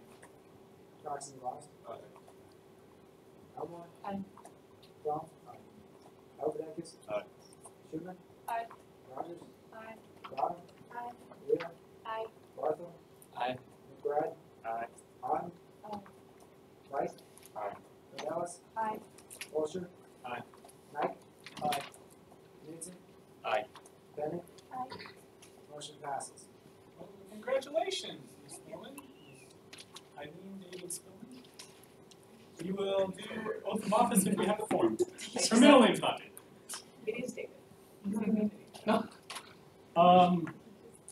I will get an oath of office form printed out right now and we'll do it.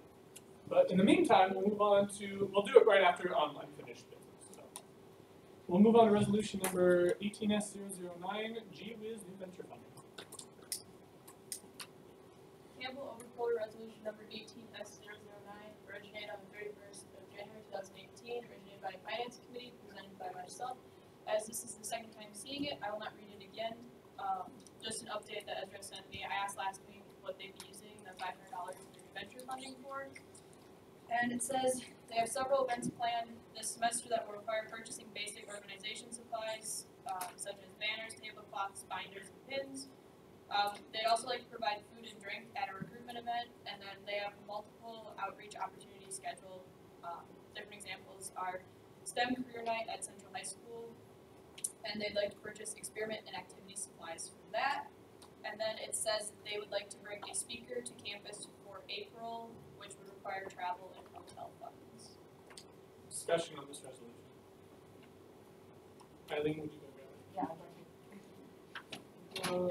Vice President. The members of the Finance Committee besides CFO Dorothy to organization. Could you repeat that again? Has anyone in the Finance Committee besides CFO Brothy spoken to G-Wiz about this? Sorry. Further, Senator Mike. Do you know if they'll be seeking additional funding for, like, you said they're bringing in a speaker? I just have the email that they sent him, so I would assume no, but I can't. I don't think they can get any more money. This is their new venture, is their club. Yeah. So I don't think they can get more than $500. Further discussion?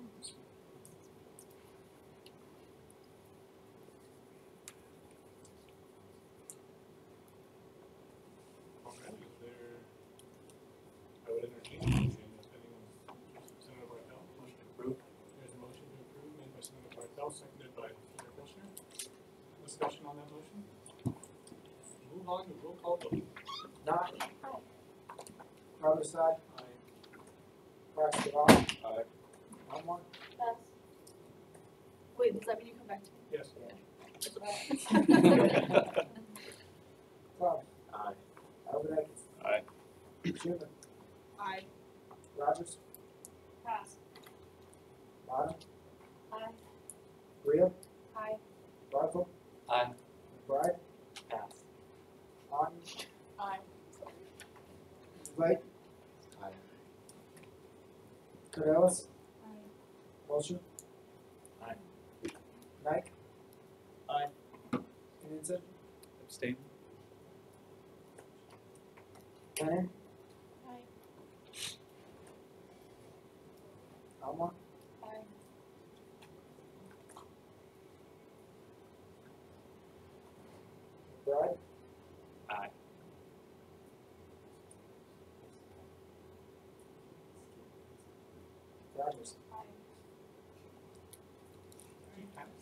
Yes, I.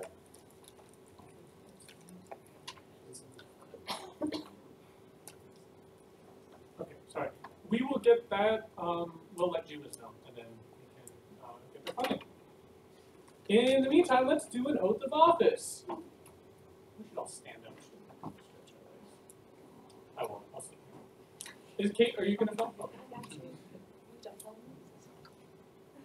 Please raise your right hand. And repeat the following. Stand in front of What? the video camera. Go ahead. No, stand in front of the video camera, yeah. AJ is watching it from Switzerland. Oh, Okay. it's facing that way? Yeah, it's facing that way. We should bring in the horse. Please raise your right hand Oh, and wait, repeat the don't you following. Okay, you can start reading, Aaron. I'll read back. Sorry. As a member of the Student Association Senate As a member of the Student Association Senate of the South Dakota School of Mines and Technology, of the South Dakota School of Mines and Technology, I state your full name, I, Eileen Spillman, do hereby affirm do hereby affirm to uphold the office of, to uphold the office of Junior Senator, to abide by the Student Association Constitution, to abide by the Student Association Constitution, and to represent the Student Association and to represent the Student Association to the best of my ability. to the best of my ability. Congratulations.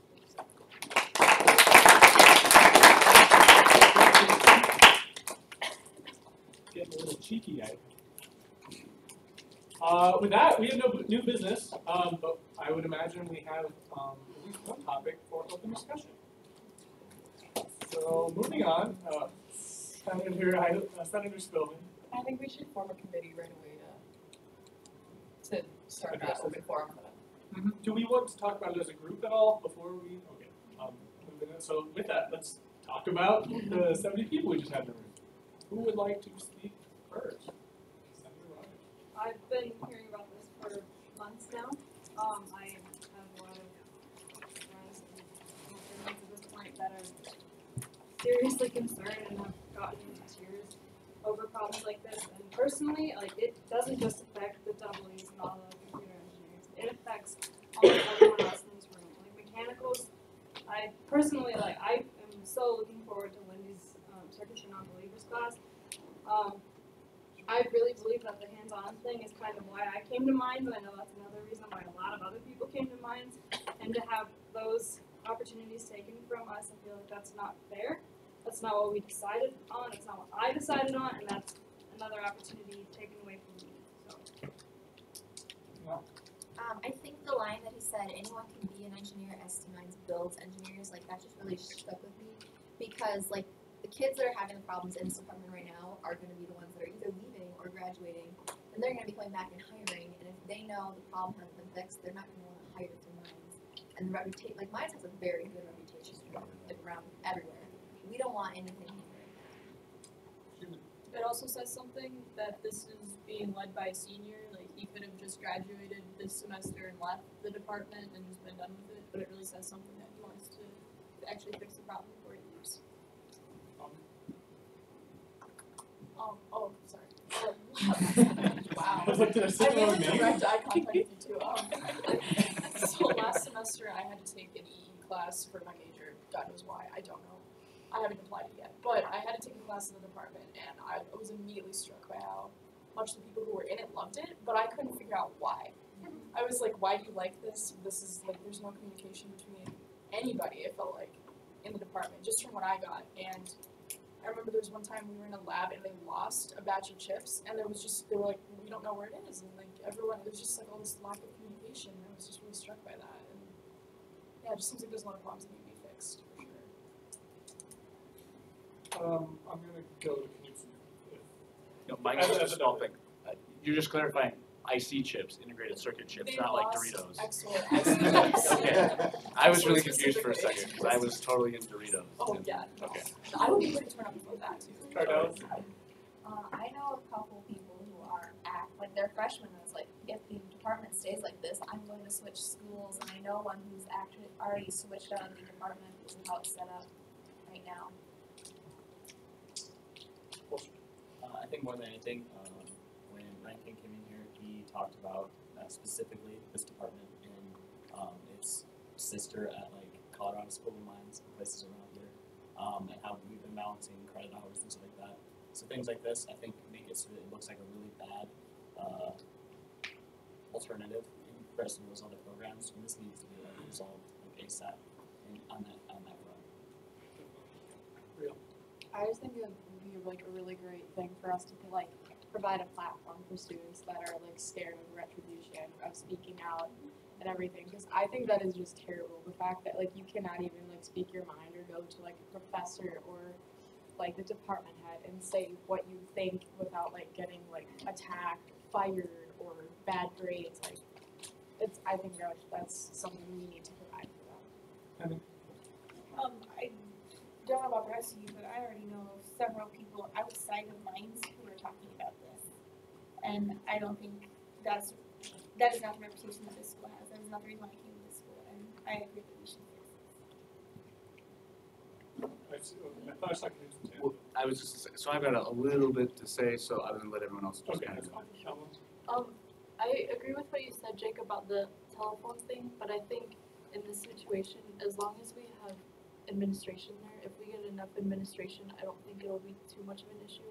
Because I mean, Remington said that he thinks that his hours were cut down just because of speaking out. So I think that there's going to be a lot of people who will be afraid to speak out, and I would rather him not be there at least the first time. And I think with enough administration and if we're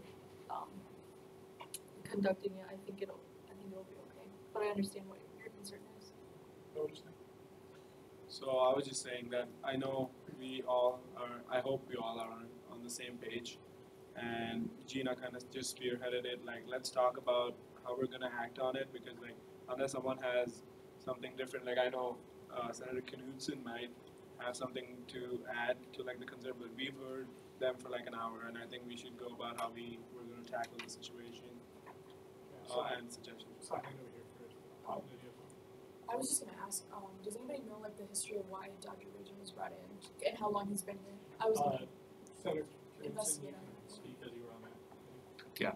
You can speak with the process, and then you can just go into whatever you were going to. Okay, so I had a couple things. I don't know how much I guess I'll share because I want to stay back from it just a little bit and still be a senator. But I am also a student in the department. I've seen a lot of the things. So I was on the hiring committee, so there's a lot I can't say, I guess, just because of confidentiality. We had 3 candidates that were brought in last spring that visited the students and the faculty. Dr. Rajan was one of them. It was Dr. Kumar Vishte, I want to say, and then Dr. Montoya, who was internal to the department. They all 3 presented, and then our committee does a list of pros and cons. We present that to the provost, and the provost makes his decision. So I guess to that point, I was going to mention, I do have some questions that I hope the administration looks into as far as the situation with Dr. Batchelder and the situation with Dr. Whitus. Both of those professors, as they said, are gone or are unable to do anything.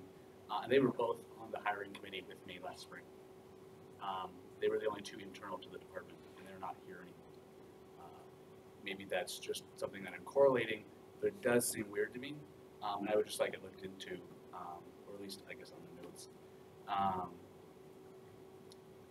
There wasn't a whole lot that they said that I'm just not going to just garble and repeat.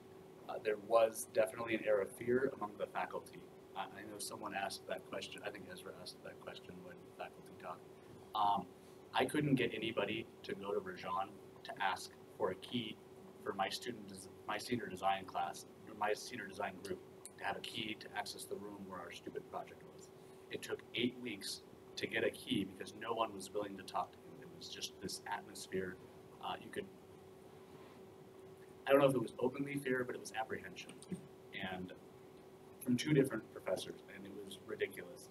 I had to run circles. Our senior design project is currently a little behind schedule because of the 8-week gap. But I guess that's my anecdote to the situation. I haven't been as heavily involved in it as they have, but I have seen it. I was going to share something real quick. So I have a grad student that wanted me to have this read, so I'm just going to pass it around because there's a lot happening in this meeting. he wants to have this read. He didn't know really how to get a hold of anybody in the department, so he just posted this to the ECE Facebook page, and it was immediately deleted. He put it back up, it was deleted again. He started actually timing how long it took to get deleted. So anyways, I just wanted to pass this around. You can read that. And then there's one, Ari's not here tonight, but I didn't have Ari's number, so I asked Gina to reach out to Ari, and then just to talk to her constituents. And then I got this literally 10 minutes later. Somebody had already written something to send, and they sent it to Ari, and she wanted this read.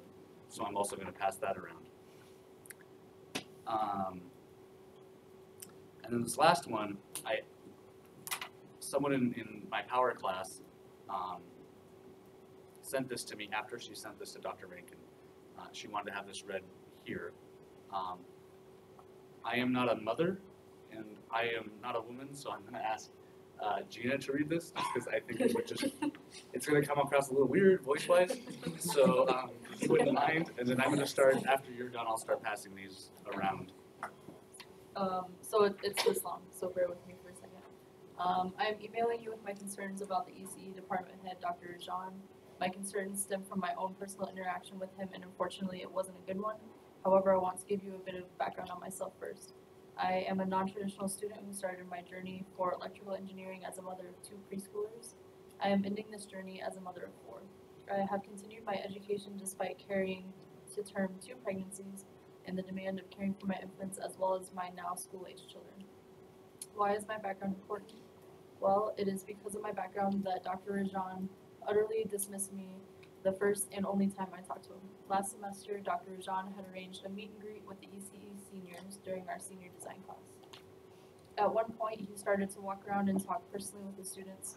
When he got to me and mentioned I had kids, he immediately turned away from me, started talking to another male student who was standing beside me and completely ignored me, making it quite clear he was dismissing me.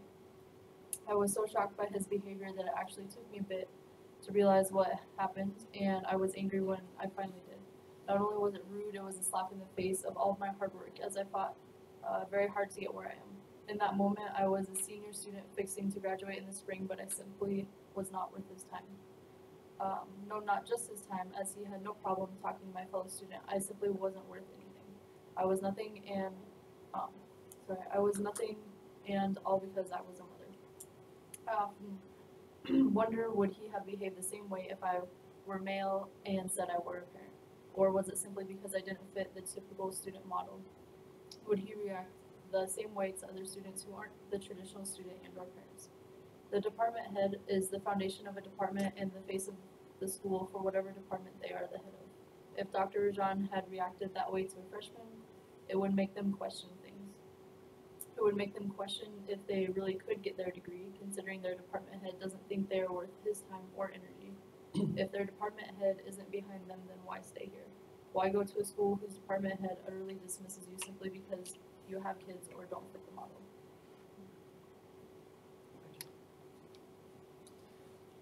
And then I will pass the other 2 around, and there's nothing more I could say that they really haven't covered or that won't get covered in the forum. I'm positive 70 students from it.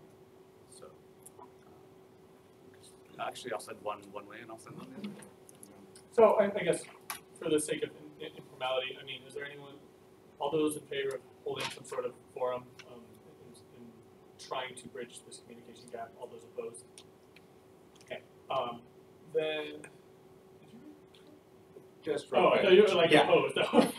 So just for your reference, and I expect I will have another call tomorrow because there was another message left for me. I did speak to Dr. Rajan this morning just about posters, and he wanted to know about policy, and so I just really talked to him about our process of posters and approval and what that looks like. Because they didn't approve in their building, that's why I talked to Dakota this evening, and you got approval through the physics department this morning. So those are all those pieces. One comment he did make to me is that they had reached out to students and nothing has been given back. The statement, really my statement to that was, yes, we're hearing things from students here that they're not hearing this. This is what I'm hearing from you, that you're not hearing this. obviously a conversation should take place. So we'll see if anything comes up, but again, I need to give them another call tomorrow. We were just discussing over here after we finished presenting. I think for sure have an initial, in my opinion, I think we should have an initial open forum, like they said, without Dr. Rajan there.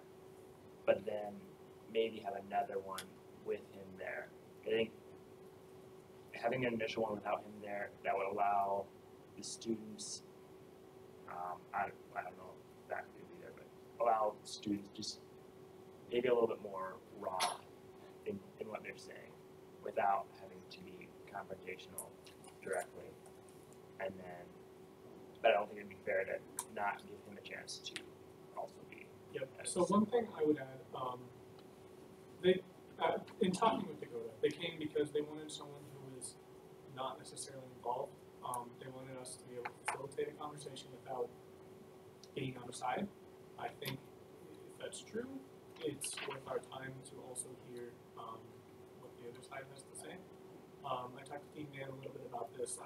My plan, well, one, I need to go inform Dr. Corus about sort of everything. I don't know how much he's been involved in this conversation. But beyond that, my thought was to also go and speak with Dr. Rajan and say, are you interested in coming in? Do you want to have a conversation about this? Just sort of see where that side is. I'm more than willing to do that if you guys are comfortable with that. But if someone else has another plan of attack, I think we need a committee and that I can go back and report to after that. But Senator Benes. I just want to elaborate on that. I know a lot of you guys have strong opinions, but we've only heard one side of the story, so just keep open mind about it. We don't know what Dr. Rajan's intents or anything are, so.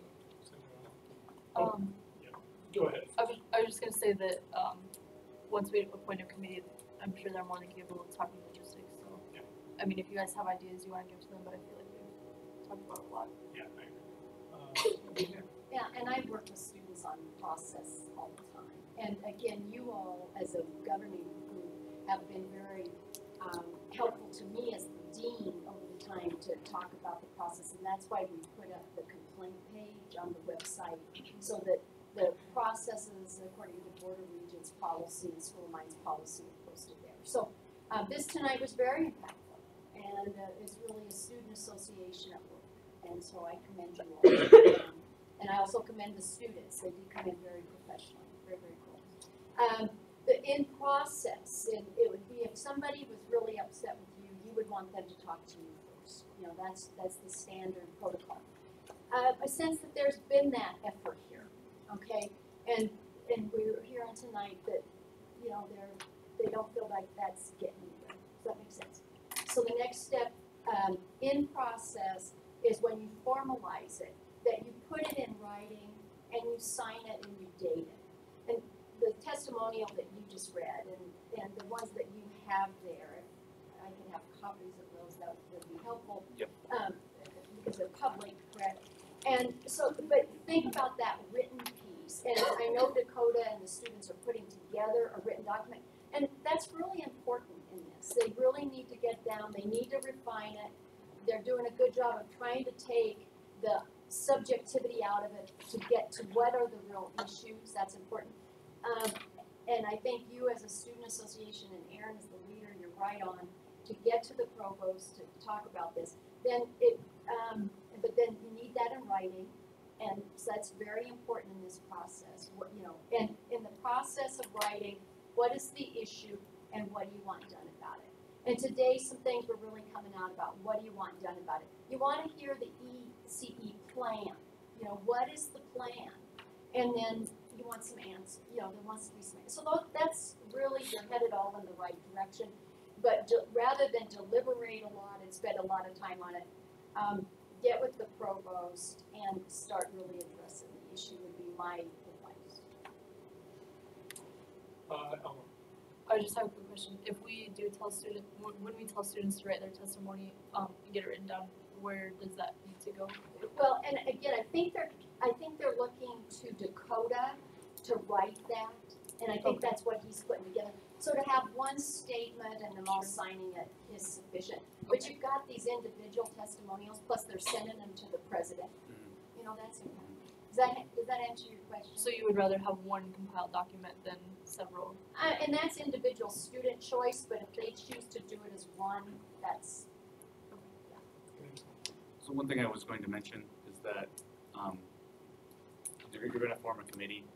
Ezra and I should probably not be on that committee as we are involved in this process, but we would like to be aware of what's going on to an extent so that we can let the ECE students know, because they're going to ask us questions as well as Dakota. Listening to their concerns, I heard kind of two different issues. One was his, the head's organizational skills, and it seemed like his commitment to the department wasn't quite what they were expecting, what they wanted. And there was also the issue of his personal behavior and interactions with the students. And I don't know if we want to take different courses of action, but those two, what I see as distinct issues. I don't know, like maybe make the public forum more about his interactions with the department and like what he's planning to do with the department. And then I don't know if there's a way for the students to maybe file complaints for the personal interactions that they've had with him and or his secretary.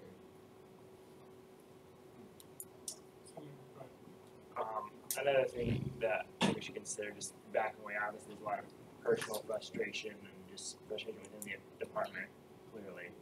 But if you back away and look at it and consider we're having alumni, WD alumni, leaving the college who are going to recommend to people they meet, don't go to the School of Mines for electrical engineering. They're going to recommend to their companies, don't hire electrical engineers from South School of Mines. And that is going to, that's definitely damage we don't want.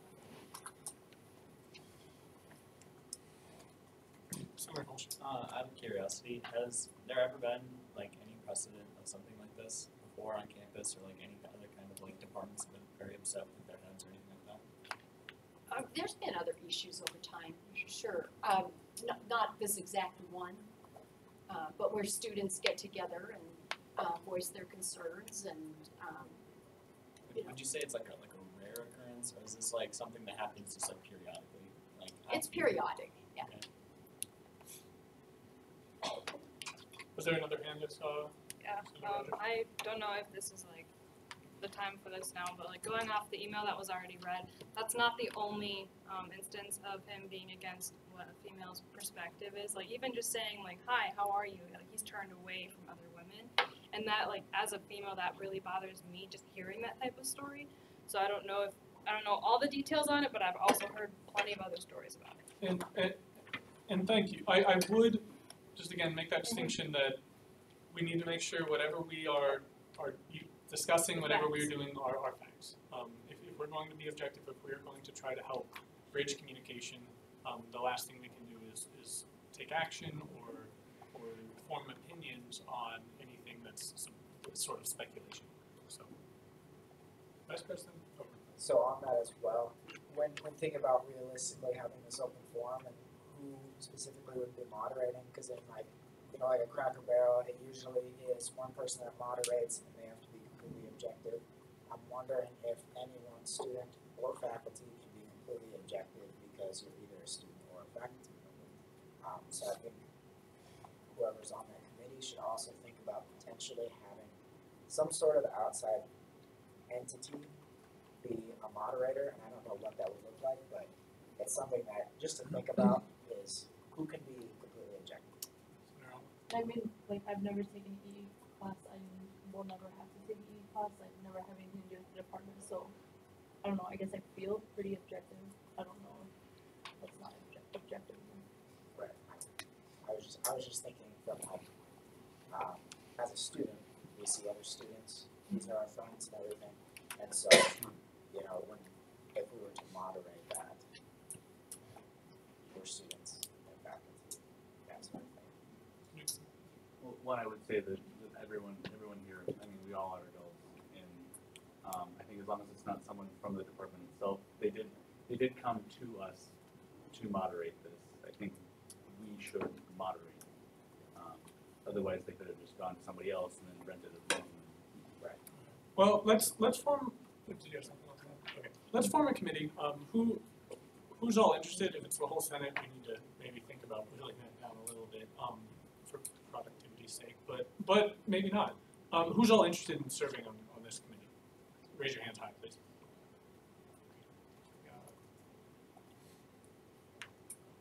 9 and obviously. I'll know that. Oh, so keep your hands up. Sorry.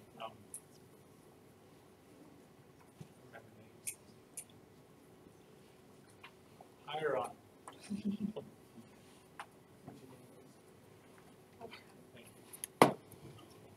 I think we should all put a hand together for Danica. You know how many pages she's written?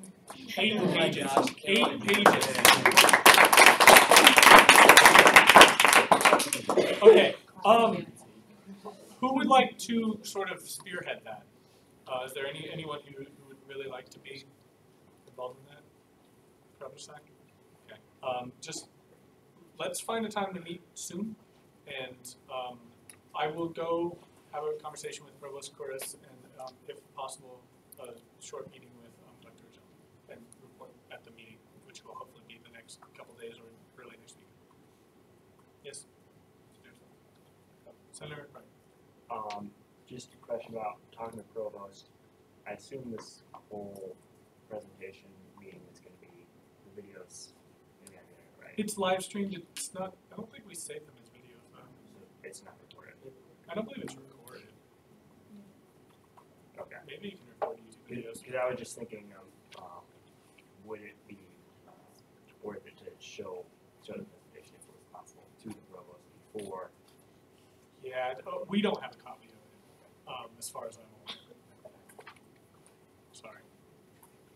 Senator Provost. So I know that when you stream live, there is a way to download it, but you have to like opt in for that when Yeah. you're streaming it, and I don't know if I think I don't think we have. And also to add on like the whole live stream thing, I think today's live stream was viewed by a lot of people. I personally got a text from like the W student I mentioned. Thanks for mentioning me. I couldn't make it to the meeting to address it myself. And, yeah. Well, there's still like 7 people watching. Thank you to everyone who's watching. Senator Real. I just have a question. So for students that are being like mistreated, like for like the sexism or whatever, is Senate like the people they come to? Is that because I don't believe it. Yeah, if there's issues of being treated unfairly, you want to go to human resources. If it's student to student, you can do that through student advocate. But if it's issues with faculty, staff, it's with human resources.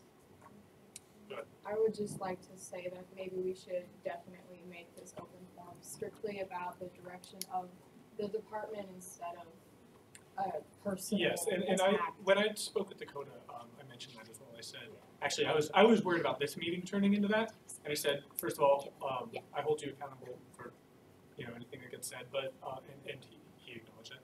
But second, I said, if it becomes personal, if it becomes disrespectful, I'm going to ask you to leave. And so, and they were very good about that. I felt so.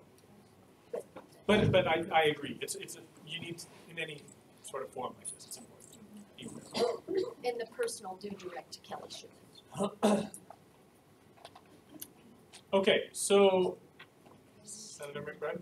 One last comment is, I think as we're going forward, just keep in focus that our role here should definitely be on the student side. It's bringing these students' opinions to the people who need to hear them, and that can be our limited role. Our role is just bring students' opinions to those people, let them make decisions.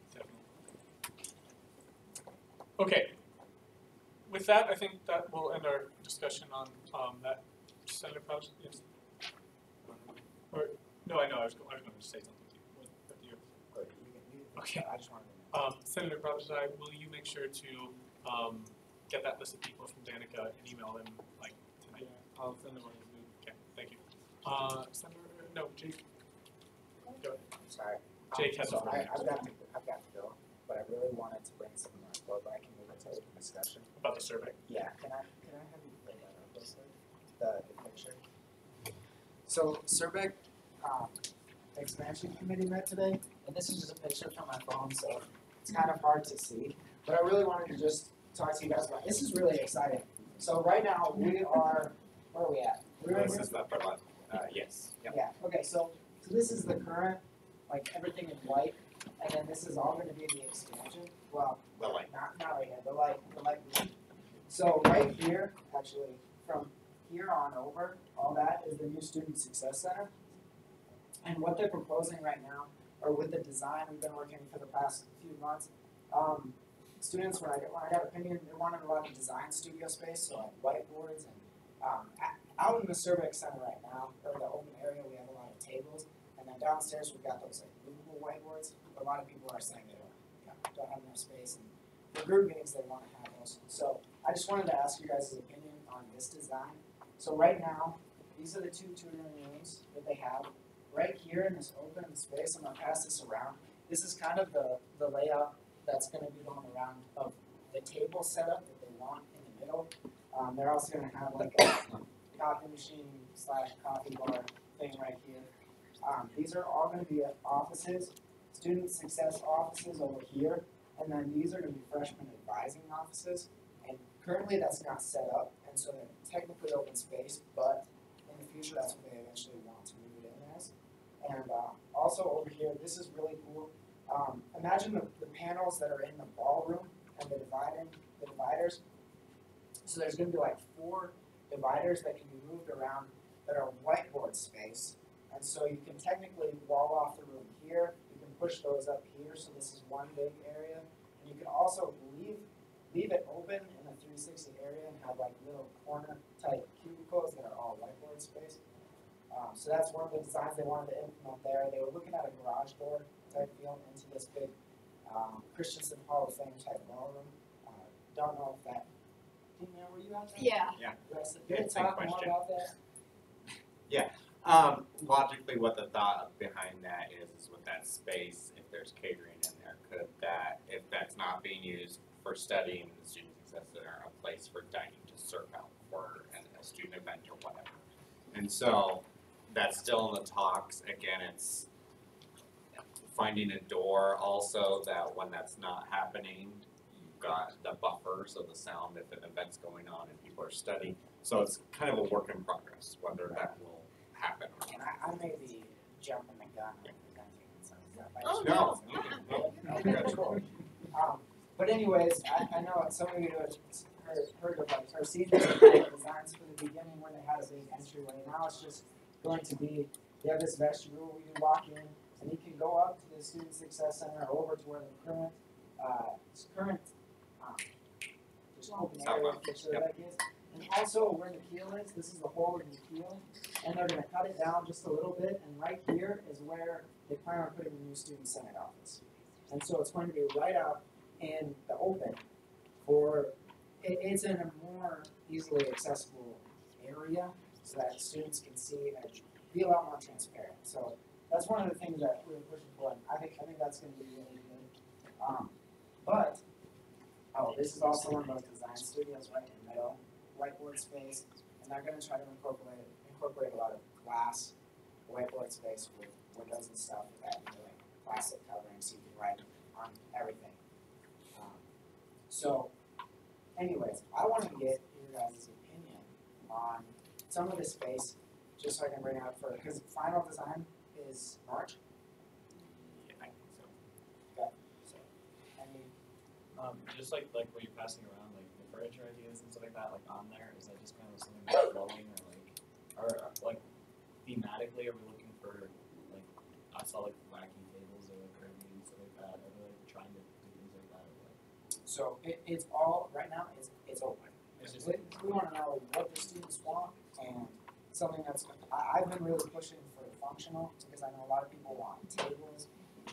The couches out there, they don't get used a lot. It's more table space. So On that note, just like the reason I ask is that I know like people I study with are like all chemies, and it seems like they just love to like take like this much space, you know. It's like everywhere they go, like they need to have a huge table for like no reason because they have all these books and stuff like that. It's like if it came like function over like design, I think that at an engineering school, function's probably gonna win by majority almost every single time. And it's been really interesting to see because like, you know, you kind of get that architect versus engineer clash when you're doing this, and at an engineering school, I feel bad for the architect because it's really bad, but a lot of this has been whittled down pretty tremendously. So, and with the furniture, that's open. I mean, it's technically our money to decide what kind of furniture we're going to fill it with, and so yeah, thank you for As a student, I push for a lot more table spaces rather than, I don't know if the computers on there are computers that we already have that we just be placing out there, like moving around. But I don't see those computers like in the printing area get utilized a ton because we all have laptops, or most of us do. So I push for more table space and then maybe a few more like study rooms because I know the ones in the library kind of have an issue with them, with the divider, which I know we went over last year and whatever, but so yeah, that's what I. And as far as study rooms, are you saying specifically can be completely closed off or semi-open and transparent? Where you can like talk and like you don't have to worry about disturbing other students, or if you want a quiet space to like study by yourself or with like another person. Okay. You don't have to like, hear other people talking through the divider and stuff. Okay, so pretty much closed off space. I don't know who these things. Can you send us up first? So I know this is the top level. Yes. Yeah. And then I have the bottom level. Okay, so would you be able to email that to myself, or would D-Man or Corey be able to email Matt Hanley a copy of that so the vets can see their future home? Because they are, most semesters we're busy in there, but we're pretty crammed in like tuna right now. So. Right, and I would say right now, probably that, he's like, we can show. What, veterans? Yeah. Are you asking Yeah. about? Yeah. It would just extend into that storeroom. Yeah. Yep. But I think they'd love a picture. Okay. We'll have to It's look very at it, because I don't know that it necessarily shows that right It now. isn't in the. Because it'll be a designs. separate piece after this is Yeah. done, then that will take place. Yes. Okay. But we can talk about it with You them, could kind just of draw show on where a we're napkin. Yep. Crayons would Yes. be really appropriate, actually. Yeah, we can work, yeah. Did they discuss also with Office of Multicultural Affairs and WISE and that shift in the basement? I wasn't able to make that to that meeting. Well, okay, so it would be slated that WISE would go into High Sega. And then you didn't take a picture of the lower level. I did not. Okay, and because we're getting a new conference room down in the lower level that would take place at High Sega. And then your current office would Ivanhoe. probably be Ivanhoe. And Multicultural Affairs would utilize Plural. And then Veterans Resource Center would take over the storeroom that's down there. And the storeroom moves up here. Elmore, was your hand still up? No. Okay. That's Spelman. A furniture thing, if they're really looking for whiteboard space, it would be practical to consider whiteboard tables in the IT department. It's just easy to share ideas with a closed group rather than a big display, and it's just. And there's some in the Student Success Center right now as well. Real? I think it would be beneficial to have a lot more like enclosed rooms because when you're having group meetings, like a lot of times like I hate having a group meeting out in the middle of like Survec or whatever because you have to like talk loud and everything when people are trying to study. You're like kind of interrupting and like kind of bugging other people. So I feel like it would be really beneficial to have more enclosed rooms. Is there a reason for the curved walls? And what's that space? Are you talking about here? No, like, Right here? yeah, what, is it a hallway? So, so this is the hallway what's gonna go into, and this is like a, what did he build that? It's just like a pool, kind of like A pre-function. Pre-function. space. Yeah. So that's just a hallway right there. And as far as the curved wall, we talked about just pushing it out into a straight wall a couple times, and I just don't think it ever happened. Well, and it's part of the redesign of the entryway as well. Yeah. And you're part of the conversation, like we have a budget that we're gonna have to need to have the project completed. So part of it is also the architect restructuring to make sure we're remaining within that budget that we're getting to. And also, we're talking about a little bit more of the openness and having a line of sight over to where we currently have stadium. And so to open this area, and then I just got this at like 2 o'clock today. So I'm assuming he took our comments as far as wanting visual from that way more a little bit. If we have this kind of closed off, I don't know how that would affect that. But it might be something as far as interior design, but yes. Are they cutting part of McKeel off as well? Yes, yeah. And I told him that we looked at the current square footage of our student side office, and as of right now, that's about the same size. Closer.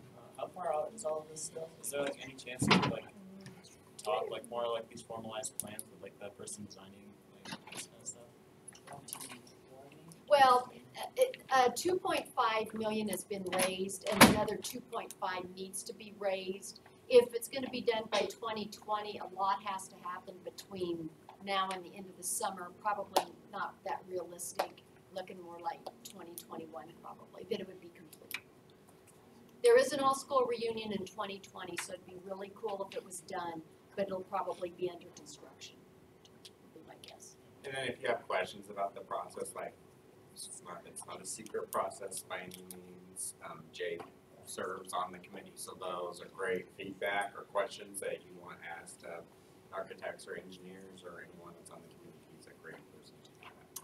And you can come to the meeting too. It's an open meeting. Awesome. Any other questions, comments for Jake? Thank you. Any more items for open discussion? Send around one. I have some items just for shed bills, but I understand that this has been a long meeting, so I would be willing to maybe just meet with someone and go on a shed after. Yeah, Or if you want to talk so about that, also, there's the open forum, which will be taking place tomorrow. Yeah, I think if people, I just gathered some of actually, instead of me taking up meeting time for it, if everyone who's going to shed would just have a quick powwow after this, we'll have a conversation. It won't be very long, unless Gina has a lot to say. Jake, I will inform you later. Okay. Also, if you guys have any questions, not just for legislators or bills, but this is a good time just to talk to other student senates. So if you have any like questions about how they run committees or anything, send them along with anybody that's going, and we can ask those. I don't know what that means, Ed. You don't? I mean, I know who that is. Okay, any more items for open discussion? Okay, we will move on to CFO's report. Oh, no, Ezra.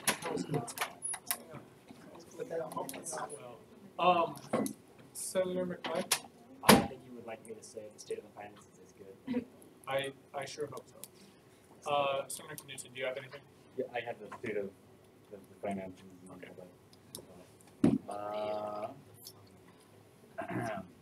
So from Ezra, last week we received a supplemental request from GSS, Graduate Student Society. We are in communication with them and will likely be presenting a resolution next week. The SOAP Constitution needs work. We found a contradiction in it. So we will be dealing with that, and then let's skip over the rest of that. Today's Friday. I'm not reading that either.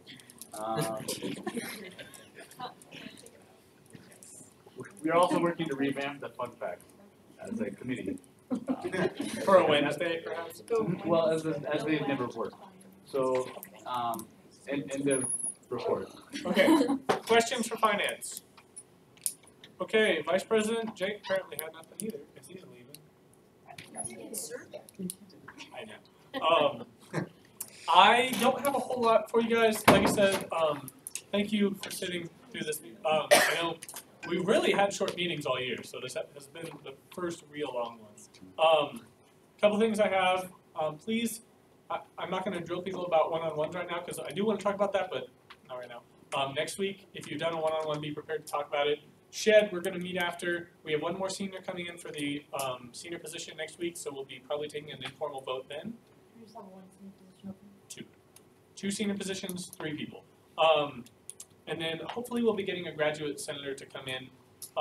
Provost Couris has agreed to come in next month as just like not related to the EC thing, so as we get closer to that, I'll send you more information. But that is all I have. Do you guys have questions for me? Unless you're going to Shed, in which case I'll answer your questions after the meeting. Okay, thank you. End of report. Move on to committee reports, starting with Constitution. I have the report. The non-traditional organization is coming in next week to talk with us. And then we are still working with AWG, and we are waiting to hear back from UAV. Okay, thank you. Questions for Constitution? Moving on, GR. Alright, as Aaron already said, there will be an open forum on like the state legislature tomorrow at 4 to 6 p.m. in McKeel. Who can make that time? Like, who's going to be there? Okay, so we at least have some people that will be there. If you're going to be there, please tonight read all the bills that are on that list, because if we go in uneducated, then that's ridiculous. So. I was just saying, for all of you going to Shed, just please try to attend that forum. The presidential and vice president petitions are available as of this morning, so please spread the word and encourage people to run. 2 people have already grabbed petitions, so. And then the details about the debate for president and vice president will be determined in the next 2 weeks. And Sahil and I were trying to reserve the ballroom for the debate, but drama club has that reserved, so I'm gonna go talk to Stephanie about that tomorrow. And then the food open forum with Jen is being coordinated, still to be determined, and parking pass fundraiser will be revamped, and GR will be brainstorming about maybe new ways of fundraising next year. Questions for GR? Okay, PR. Kenneth is Center of the Week next week. We are updating hardware discount posters around campus, and we have been hanging up open forum posters as of today. That's it. Yeah, and there was an email that went out as well, so and social media. Students are aware. And it was on the comment board, which I think is probably anyone who's attracted to it will see that. So they're real. Could you have members of your committee put up whiteboards tomorrow and write the details of the open forum? Whiteboard, like the sandwich big whiteboards, and then there's also arrow whiteboards. Yeah, Go talk to anyone in the front desk. Jill will help you out with that. They're all in the storage room. Well, we also have sandwich boards in this. I think she's No, it's arrow ones. Oh. Yeah. Okay, anything else on PR? No. Okay, any questions for PR? Okay, moving on, student affairs. So Common Board has been getting great responses with regards to like shed related bills. We don't know how accurate those tallies are, but these were the tallies as of 4:57 p.m. today. The free speech bill, for wanting free speech on campus, full campus, yes 70, no 76. And should illegal aliens be allowed to attend and receive financial assistance, post-secondary institutions? So whether they should be allowed, yes 37, no 35, pretty close. Senate email update will be sent out next week. And thank you for everybody who attended the BH game. Yeah. Senator Real. So can you send me those stats or whatever? Yes. I'll forward them to whoever responded. I have a question. I know that there's one section of like the comment board that's like completely erased and rewritten. Like it wasn't bad or anything, but I was just wondering if that was one of you guys or if that was like somebody passing by that like rewrote it, because it was definitely not in my handwriting. So. Yes, that was me. That was you? Okay. Really had to think about that one. Any other questions for us? Okay, ad hoc campus committees. Senator Schumer. The Honors Day Committee met today. If you'd like any details, I'd be happy to discuss them with you. That's it. Yeah. Is there a date set? Yeah. It's April 19th. April 19th. Okay. Questions for Honors Day Committee? Other ad hoc or committees? I emailed transition people finally. Love you guys. No, send your bite. Parking committee met and nothing of note. Except for what I spoke about the potential residence halls may become different parking. But yeah, there's no real news. They don't know a lot about it either, so it's still in. Okay. Questions for parking? Any other campus or ad hocs? Seeing none, I will move on to upcoming Senate business. Man, I don't know if you guys, but like after a long meeting, what I like to do is go bowling with a bunch of my senators. So if you guys, decide that you want more Senate, at 9 o'clock, you can get free bowling. Then also the open forum tomorrow. Please, especially if you're going to Shed, try to be there. If you're not going to Shed, please also try to be there. I think this is likely to be our most well attended forum, and it would be a bummer if we didn't have good representation. Senator McBride. If you understood good attendance, even if you can't be there, tell other students to be there. Yeah. Any other upcoming Senate business? But don't forget Shed days, obviously. Oh, hey guys, Shed. Well, we'll talk about it later. Shed, we're leaving early on Sunday. You guys are going to hate me, but it'll be okay. Director Headley. I was just waiting for him. Well, we are not announced. That's why I didn't want you to call out. Any other upcoming Senate business? We'll move on to announcements. Director Headley. Real quick, so Saturday, basketball is playing Colorado School of Mine, so I encourage you to go. But halftime of the men's game is Kirby's birthday, so that will be free birthday cake and ice cream made by ACS. So be there. Nice. Any other announcements? Senator Pennington? Secret Santa is right around the corner. I want everyone to keep that in mind. End of report. Can do. Senator Crouch. Motion to adjourn. There's been a motion to adjourn made by Senator Crouch, seconded by literally everyone. Discussion? All those in favor? Aye. All those opposed? Hey, thank you guys. Hey, Eileen, will you go shut off the screen? And I need that. Oh, yeah, that would be good.